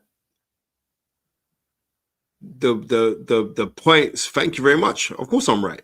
Right, the points of what. We already hear him say you're right. I just heard him say it's a valid point. No, someone said Spencer is right. Right, it's there. Okay. Of course, I'm right. No, I'm not telling you I'll now. put that. Right, you can't tell me. Listen, Tun. Right, if somebody's a drug addict, yeah. Yes. Right, if somebody's a drug addict, you're addicted to drugs, Yes. and then somebody, a family member walked out and got run over by a bus. Which one's going to be worse? I don't listen again. I never talk about No. things I'm not saying. You I'm asked saying me a like question. everybody. A question, Spence.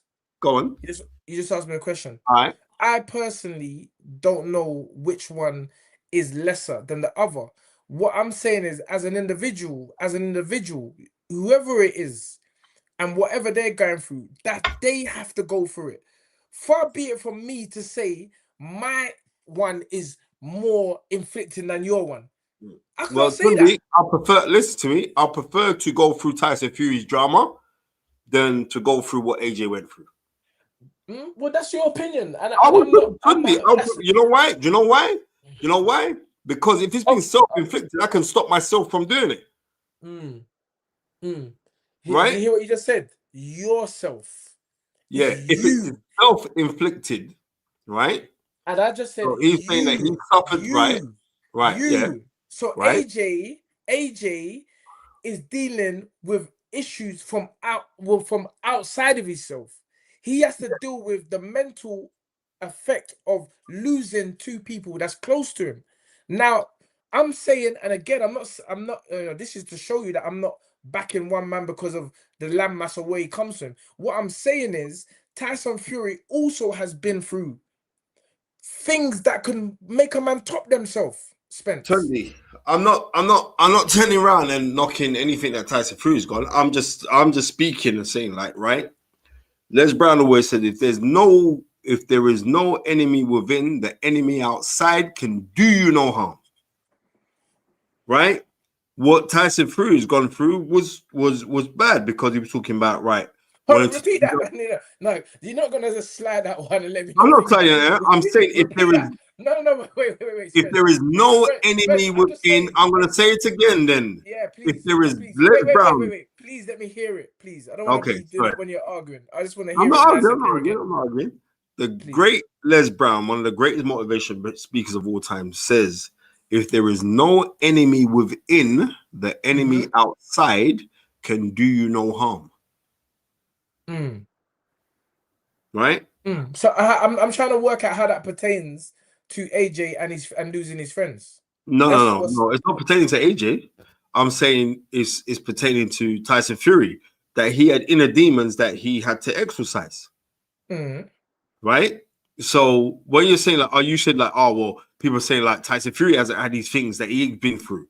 So I'm not. It's just like I'm not comparing someone's Holocaust to anyone else's. I'm saying me personally, as Spencer Farron, I can only speak as me, right? I know what Tyson Fury went through was self-inflicted. He admits that it was self-inflicted. When he was driving his car at crazy speeds, wanting to crash and die, right? So that's an enemy within, right? There was no outside forces or no ill fortune that happened to him that turned. That's right. What Anthony Joshua went through was a horrific accident.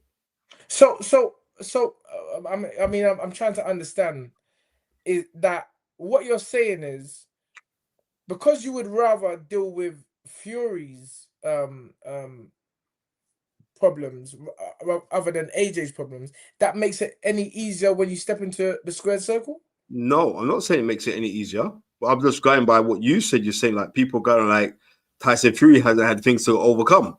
Yeah. So I'm saying there's no. So I know, but because you said people talk. This is your words, right? You said like people talking like what AJ's gone through, but Tyson Fury has also gone through his stuff and No, I'm gonna rewrite this thing. Right. And I'm not saying that you're wrong.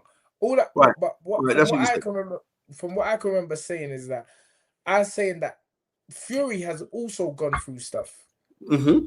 and you said, And and I'm not denying that it's been publicly documented and stuff that he's and gone I through. said that he's been a great ambassador for mental health, Mm-hmm. and because he's gone through the same things. So, Mm-hmm. but you're Not just trying to, necessarily the same things, yeah, because I'm saying yeah. again, I hear that, Spence. I hear what that. Tyson, I'm not looking at nobody. Everyone's got their own personal Holocaust to go on, right? I'm not. What I'm saying is Tyson Fury's problems, his own admissions that they were self-inflicted.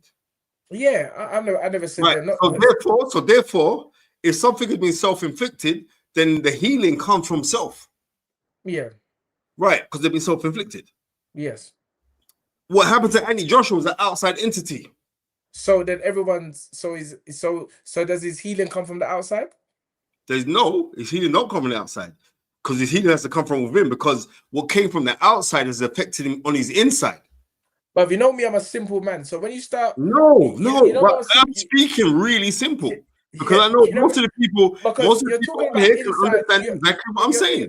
Wait. You're talking about inside and outside. The reason why I'm saying I'm a simple man, you're talking about inside and outside, and what if there's no illness or whatever you use from the inside, nothing from the outside. The enemy outside can do you no harm. Nothing from the outside can do you no harm. But what has happened on the outside of Anthony Joshua has damaged him. Yeah, but what I'm trying to say to you, there were issues there before with Anthony Joshua. You know what I mean? There were issues there before. And we could see that when he had the breakdown after the Bro, this is what I'm trying to say. Sorry. Bro, it's just difficult. Well, I'm just all up. You know what? I don't want to overcomplicate this thing, because I'm not, as I said, you're talking about inside and outside, but I'm saying either way, thank you, bro. Either way, yeah, whether the accident happened on the outside, ultimately, it's the individual that has to deal with it.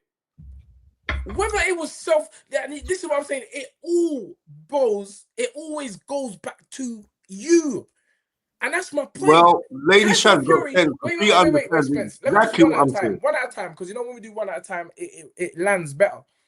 What I'm saying is Tyson Fury, as you said, what happened to him was self-inflicted, but ultimately he had to deal with it, right? Now, what happened with AJ happened from the outside, but ultimately he has to deal with it. So I'm struggling trying to work out whether it happened on the outside or it boils down to the individual, right? So no matter what we're doing, no matter what we're saying, AJ's the one that's got to deal with it himself. Just like Fury had to deal with it. And so when we're talking about ring activity, boxing, stepping into the ring, it's gonna have an effect. And all I was saying is that Fury had these issues and dealt with it. AJ's had these issues. Why is he not afforded the same thing that he's dealt with it or can deal with it? Yeah, but I'm saying he can deal with it. All right. And I'm saying to you this, Ton, that with Tyson Fury dealing with his demons, it has been from his comeback.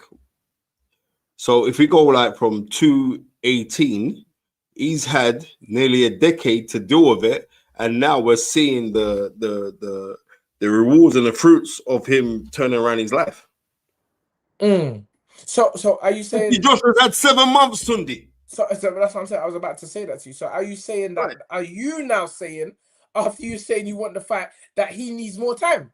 So this is what I'm getting. No, I'm not saying that. I'm not saying that. So, but you just said that Fury had 10 years or so to do with it. No, because no. Wait.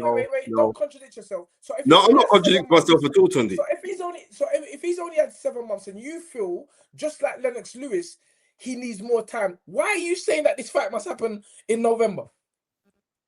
Because the reason why I'm saying the fight should happen in November, because none of these gentlemen are getting any younger, Tundi. Okay? And we can't afford, I'm telling you, and we can't afford, right? For if these two men were to fight, just let it happen now and get over and done with and dusted. Just let it happen. You know what I mean? You boxed last night and you came out victorious. Tyson Fury boxed the day before you. He came out victorious. Let the fight happen now and get over and done with. Simple as so, and this is what I'm saying, what Lennox said.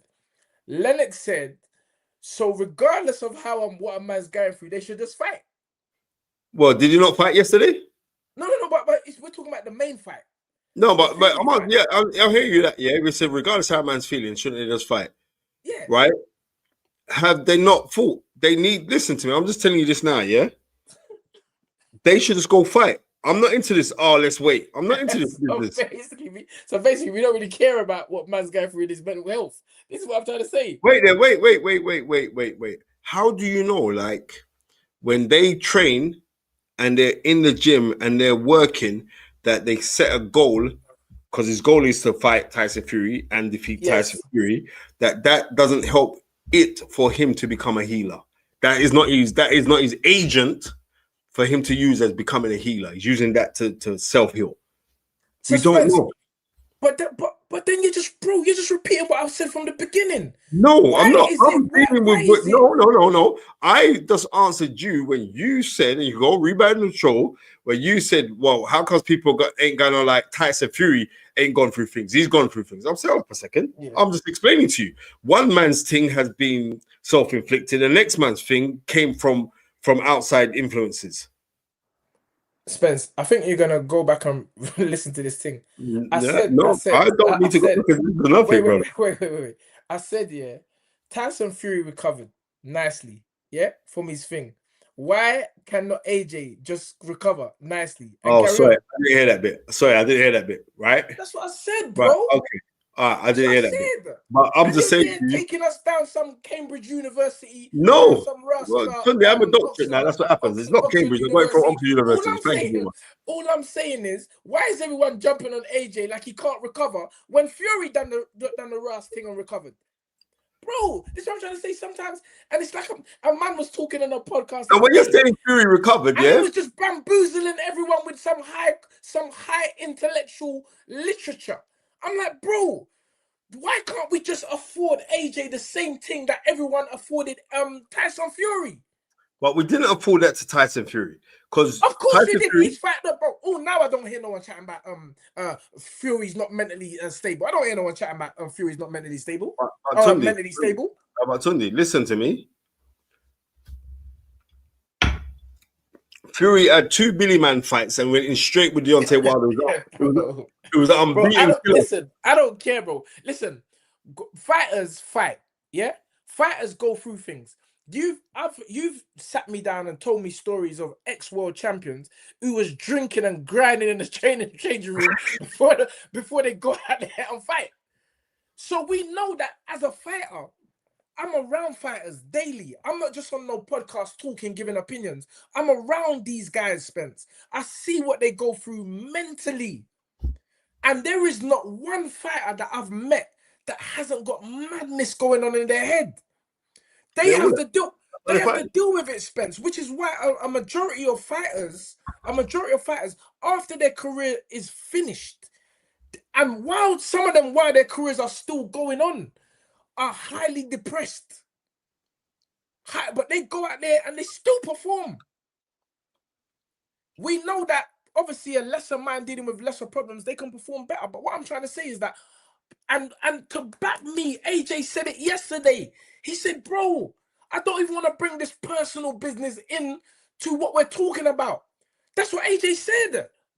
Because you know why he said it? Because I don't want anybody to take off of the fact that Prenga was a strong brother. He was strong. He can fight to the point that Eddie's offering him a contract. We're not like, it's fighting. What is AJ? Well, I would have liked him to just gone in there, bam, 1 round. Yeah, we're ready for the fight. But it never turned out that way, Spence. It didn't turn out that way. And because of that, we're now talking, we're talking about, is AJ mentally right for this fight? And that's what I said. The people around him are really the best. They're the best to really advise him. I don't know. Sometimes you can have man around you that just want the paycheck. That is another thing that the question has to be asked. Is he just being used as fodder and he can't see it? That's a question. But ultimately, the boxing fans want to fight. The people who are boxing fans that generally have a feeling and an affinity to Anthony Joshua is like, I don't really know, like, something's not right. You get what I'm saying? And maybe he should just quit now. But the warrior inside of him, like a Derek Chisora, is like, what are you not talking about, bro? I'm calm. Everything's nice. I'm ready to rock it out. And I feel like that's all I'm saying. That's a talking point. I'm like, he's the one that's ultimately going to decide. Because you can have all people. How much times you been in your yard? Everyone in the house is saying, nah, do this, Spencer. You're like, I'm doing my thing. I'm doing what I want to do. AJ is going to be like that, Spence. Let's be real. He's going to be what? But as long as he's... Hold on, let me see this. 1 second, let me put this. Yeah. As long as he's content with his own... Don't miss the £5 as well, you know. That's what I'm looking for. I am Nigerian. I'm not leaving nothing on the table. Anyway, thank you first, Sammy, for the 20 sec. He said this is the best boxing podcast show. And you know this, bro. You know this. And the money's gonna make me lose my foot. But I'm looking for my man's Snapchat, as we call it. Yes, he says, Tundi, as an expert trainer, would you say having a focus on the biggest fight in British boxing and the routine of hard training acts as therapy for AJ? Fantastic question, fantastic point. And I have to agree with you. You know, if you're asking me, as you are, as a trainer, it's therapy for trainers. What you think is like? Where you know what? Again, me and my friend Emmanuel from what's it? I've even forgot the name. Don't let me go and get the jacket that he gave me. Emmanuel from the boxing gym was saying it today. People act as though boxers, trainers are not human beings. And boxing oftentimes is our therapy. It is our way of dealing with of trying to block out the demons that are going on in our heads. So yeah, absolutely. And that's why where people are saying, who are not the individual, let's maybe leave the fight till next year when AJ has dealt with this. Like, he's never. You just said it this evening, Spence. You know, you've lost people. It's still today. Still today, you're going through it. So as my man said, what, we're going to wait another 5 years for Pacquiao Mayweather? We're not. So yes, boxing is a therapy and could be the therapy that AJ needs to make him go through, but he doesn't want to use it as an excuse, in his own words. So thank you for the £5. Fantastic question, my man. And for real, Prenga, a man have to realize, Prenga was like, bro, I'm going in there, I'm throwing everything at AJ in this first round. And if he can take it, then he's going to take it. But I'm throwing it. And he did. He gassed himself out. Turn the pressure the pressure as well of, you know, when you clap down a man, you didn't expect to clap him down either. Yeah. It's like when Michael Sprott clapped down Ollie Harrison. he knock it out, right? Yeah. That was a vicious knockout. He said he ran to the corner. He ran like he was on drugs, Sunday, right? When those things happen in this game, you get gassed. He was gassed. The excitement and everything else, he was gassed. Things like rah. But like I said, and why I wasn't panicking, because AJ he still had his faculties. If he never had his faculties, then I'd be worried. But I looked at him, his legs still look strong, you know. Even though he was stumbling a bit, his legs literally look strong. But Prenga did gas himself out, and he did think to himself like, rah. But then he was still getting shots. He was getting hit back. And them shots from Anthony Joshua, they're serious. They're hurtful shots. Listen, they're hurtful. They are hurtful shots, brother. again, anyone who feels that AJ wasn't going in there on a destructive mode yesterday after being hit down twice is just fooling himself.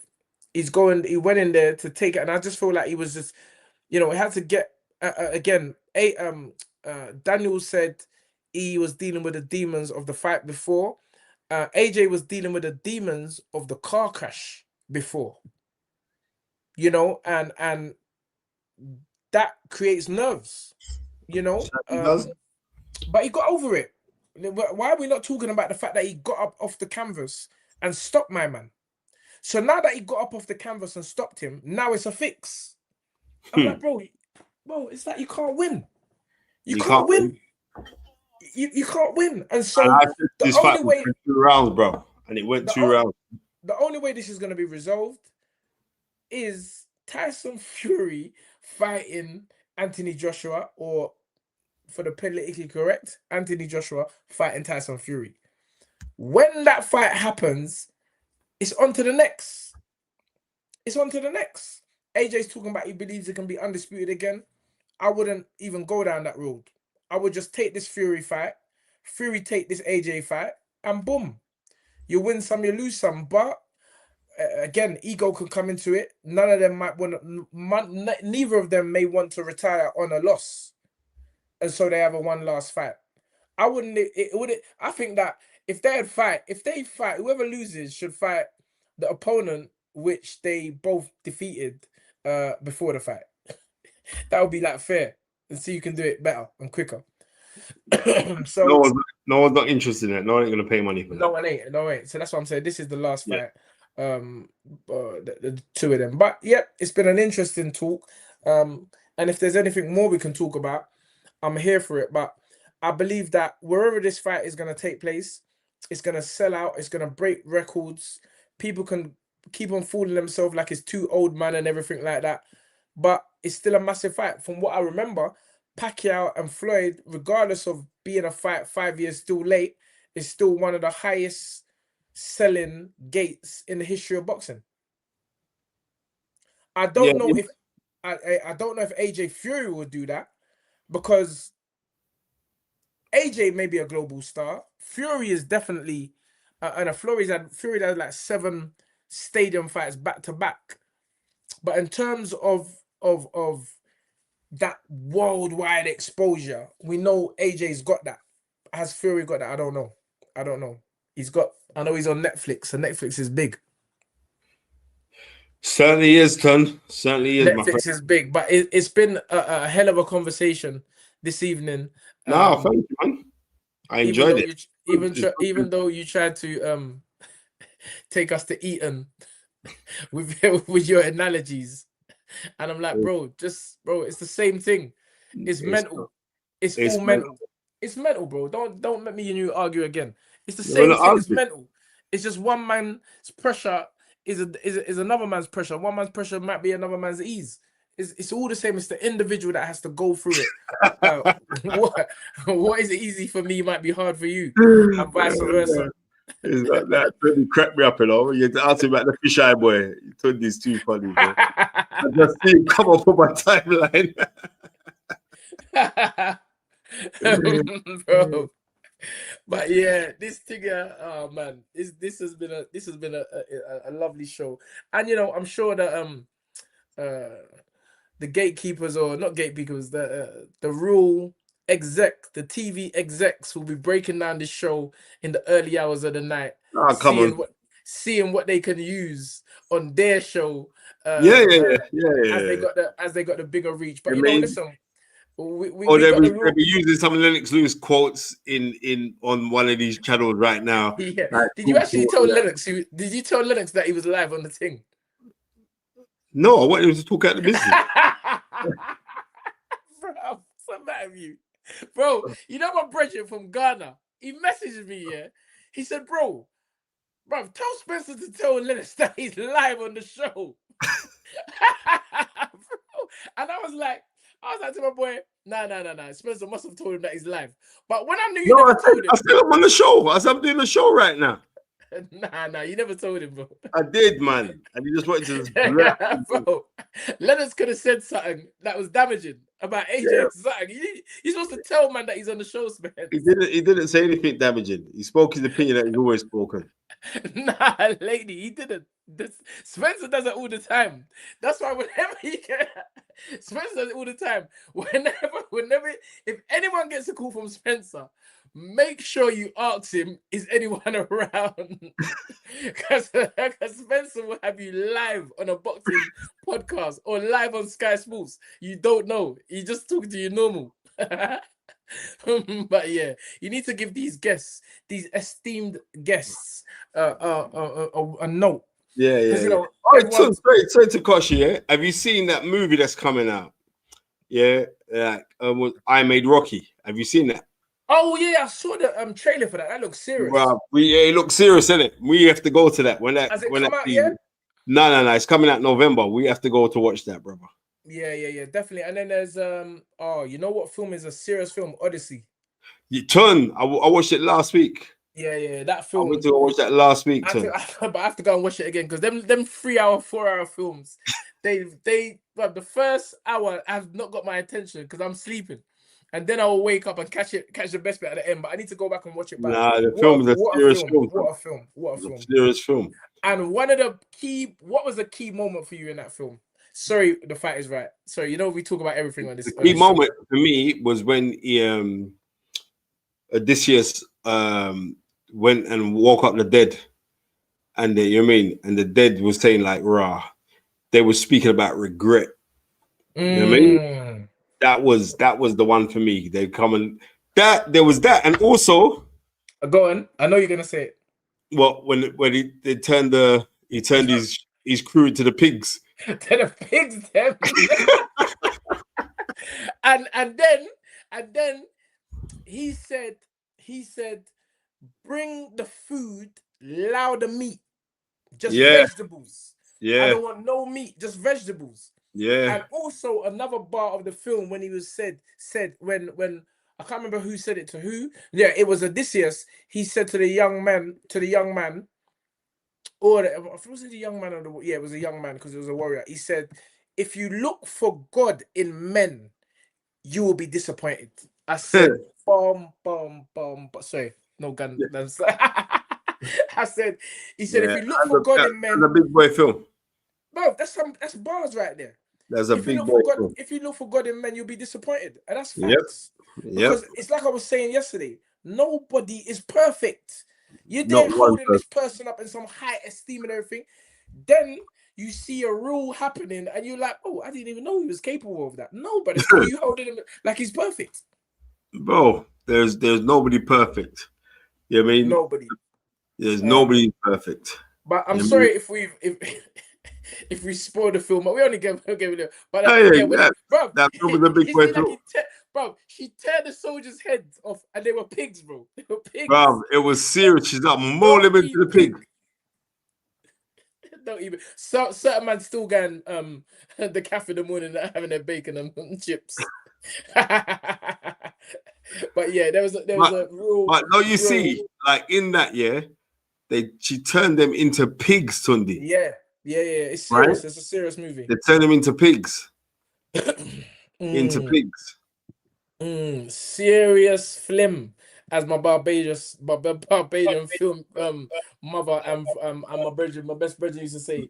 Yes, we have a film pan the VHS. No, that's a serious film because when they got turned into the pigs, it makes you realize because the closest thing to human DNA is the pig, isn't it? And I didn't know that. Yeah, the DNA of the pig's serious, son. If you look properly, to a human, yeah. If you look in the pig's eyes, son, it's human eyes they got. It looks like that black brother who tried getting a ring yesterday.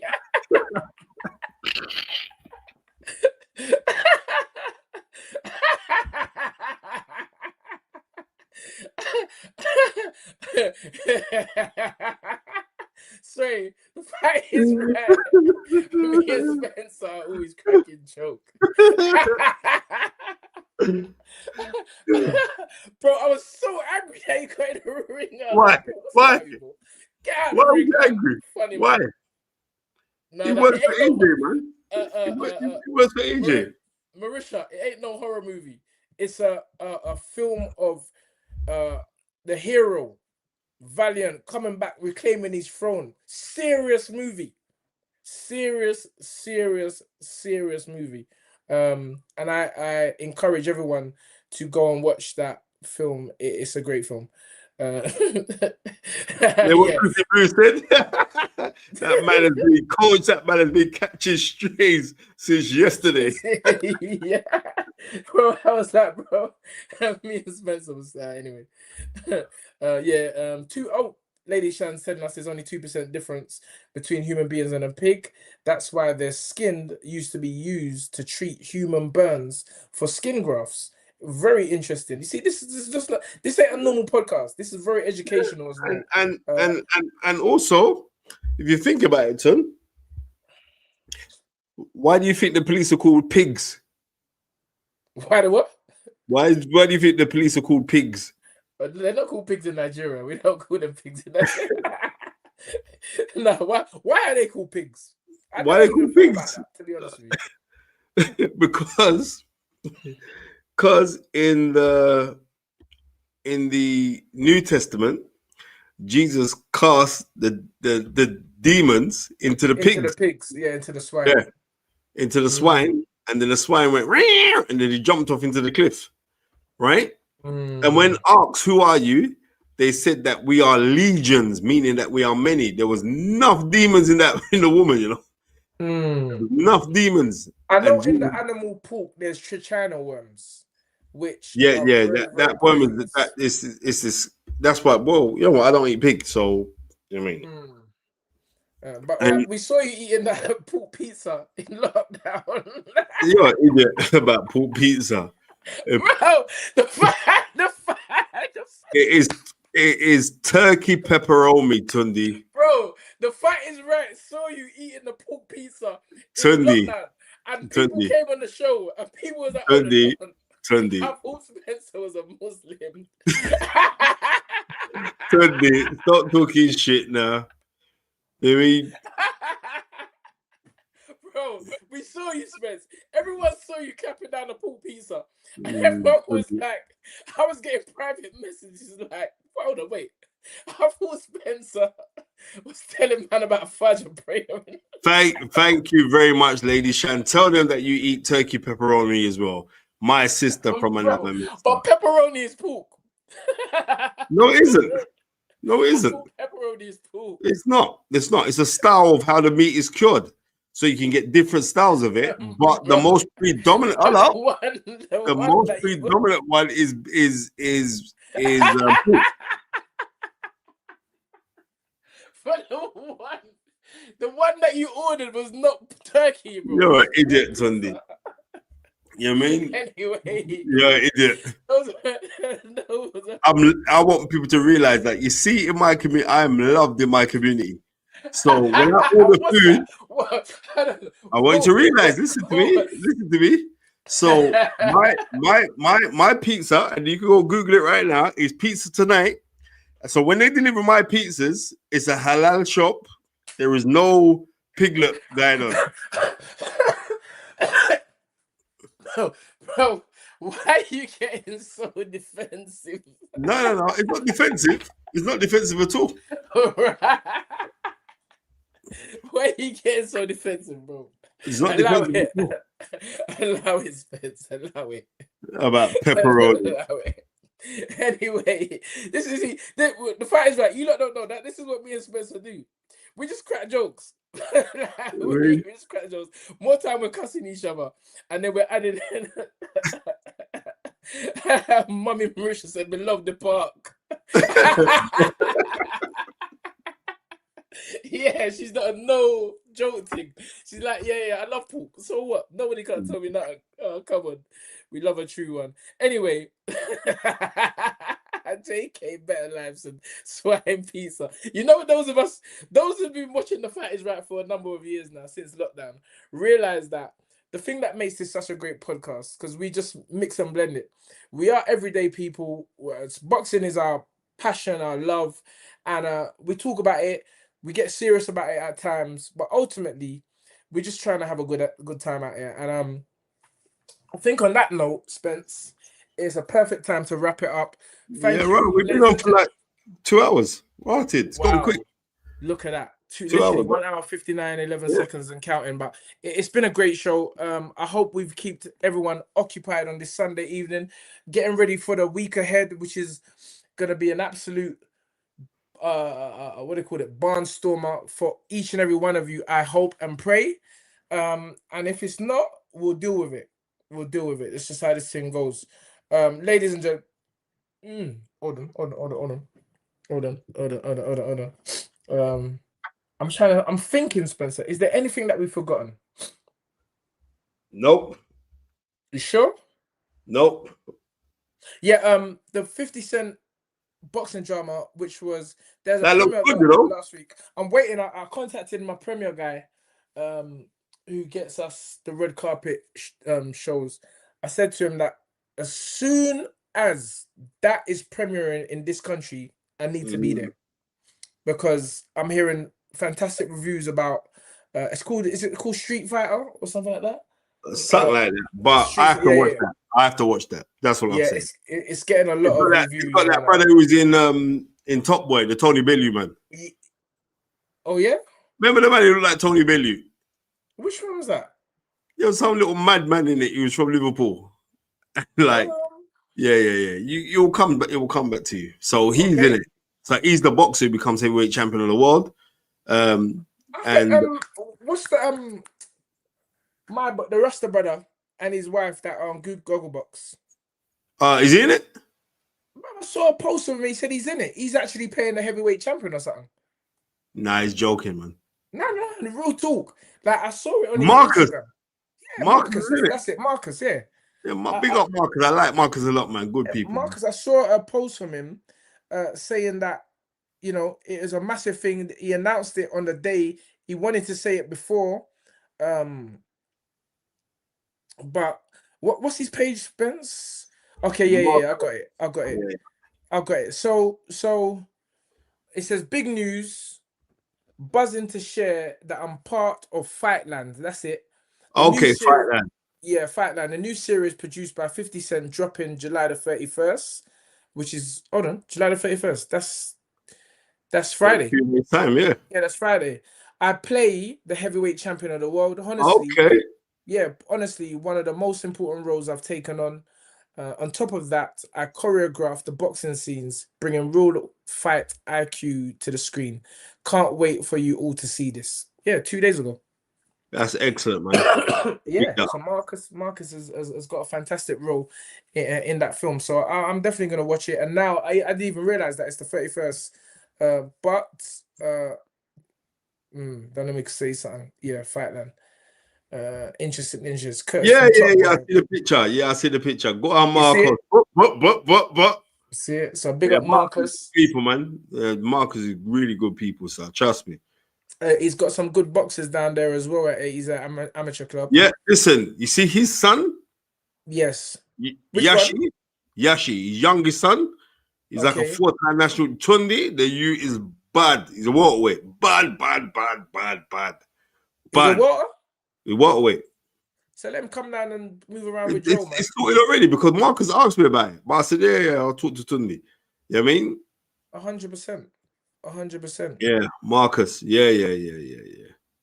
Marcus is good people. Yeah, definitely. That is crazy. That is crazy. Because I see the picture and it never even dawned on me. Yeah, he said he's playing the champ that the main man is trying to defeat. Marcus Cutler. Yeah, big up. Yeah, Marcus is good people. Yeah. I see it. I'm on it now. Big up, Gus. TM Boxing ABC, that's it.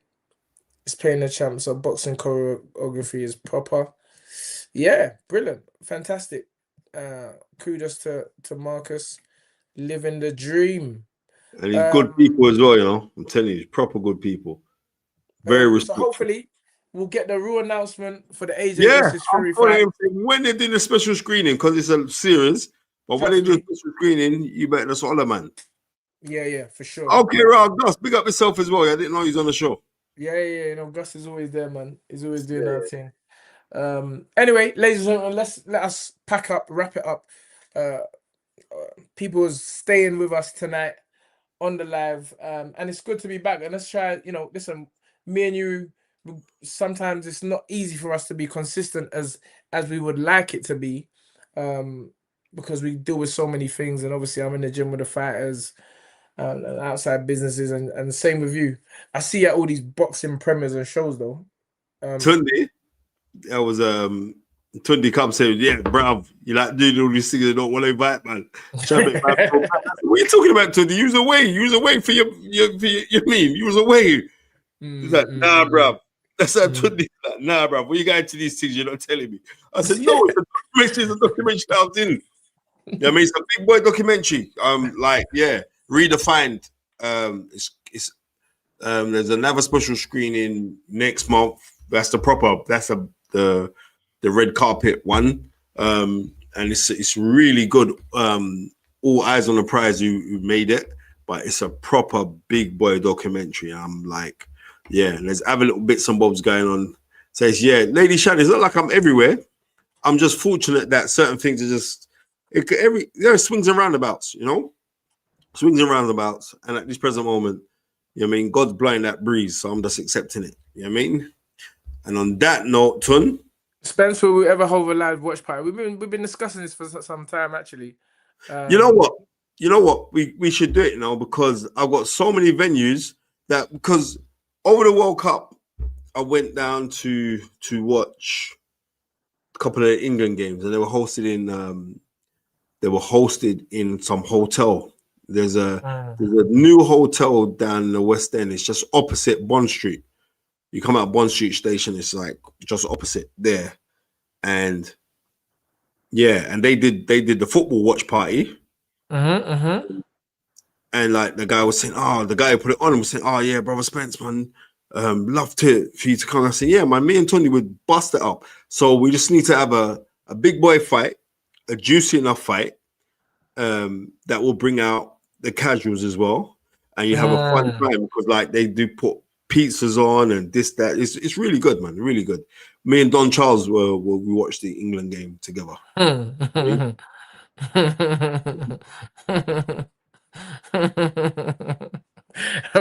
still got about it. Anyway, bro, you know me, I'm a giggler, so let me just look up this thing. You know me, I'm a giggler. I will crack joke till it's bedtime. But anyway, listen, ladies and gentlemen, I'm gonna thank everyone, absolutely everyone, for joining us tonight.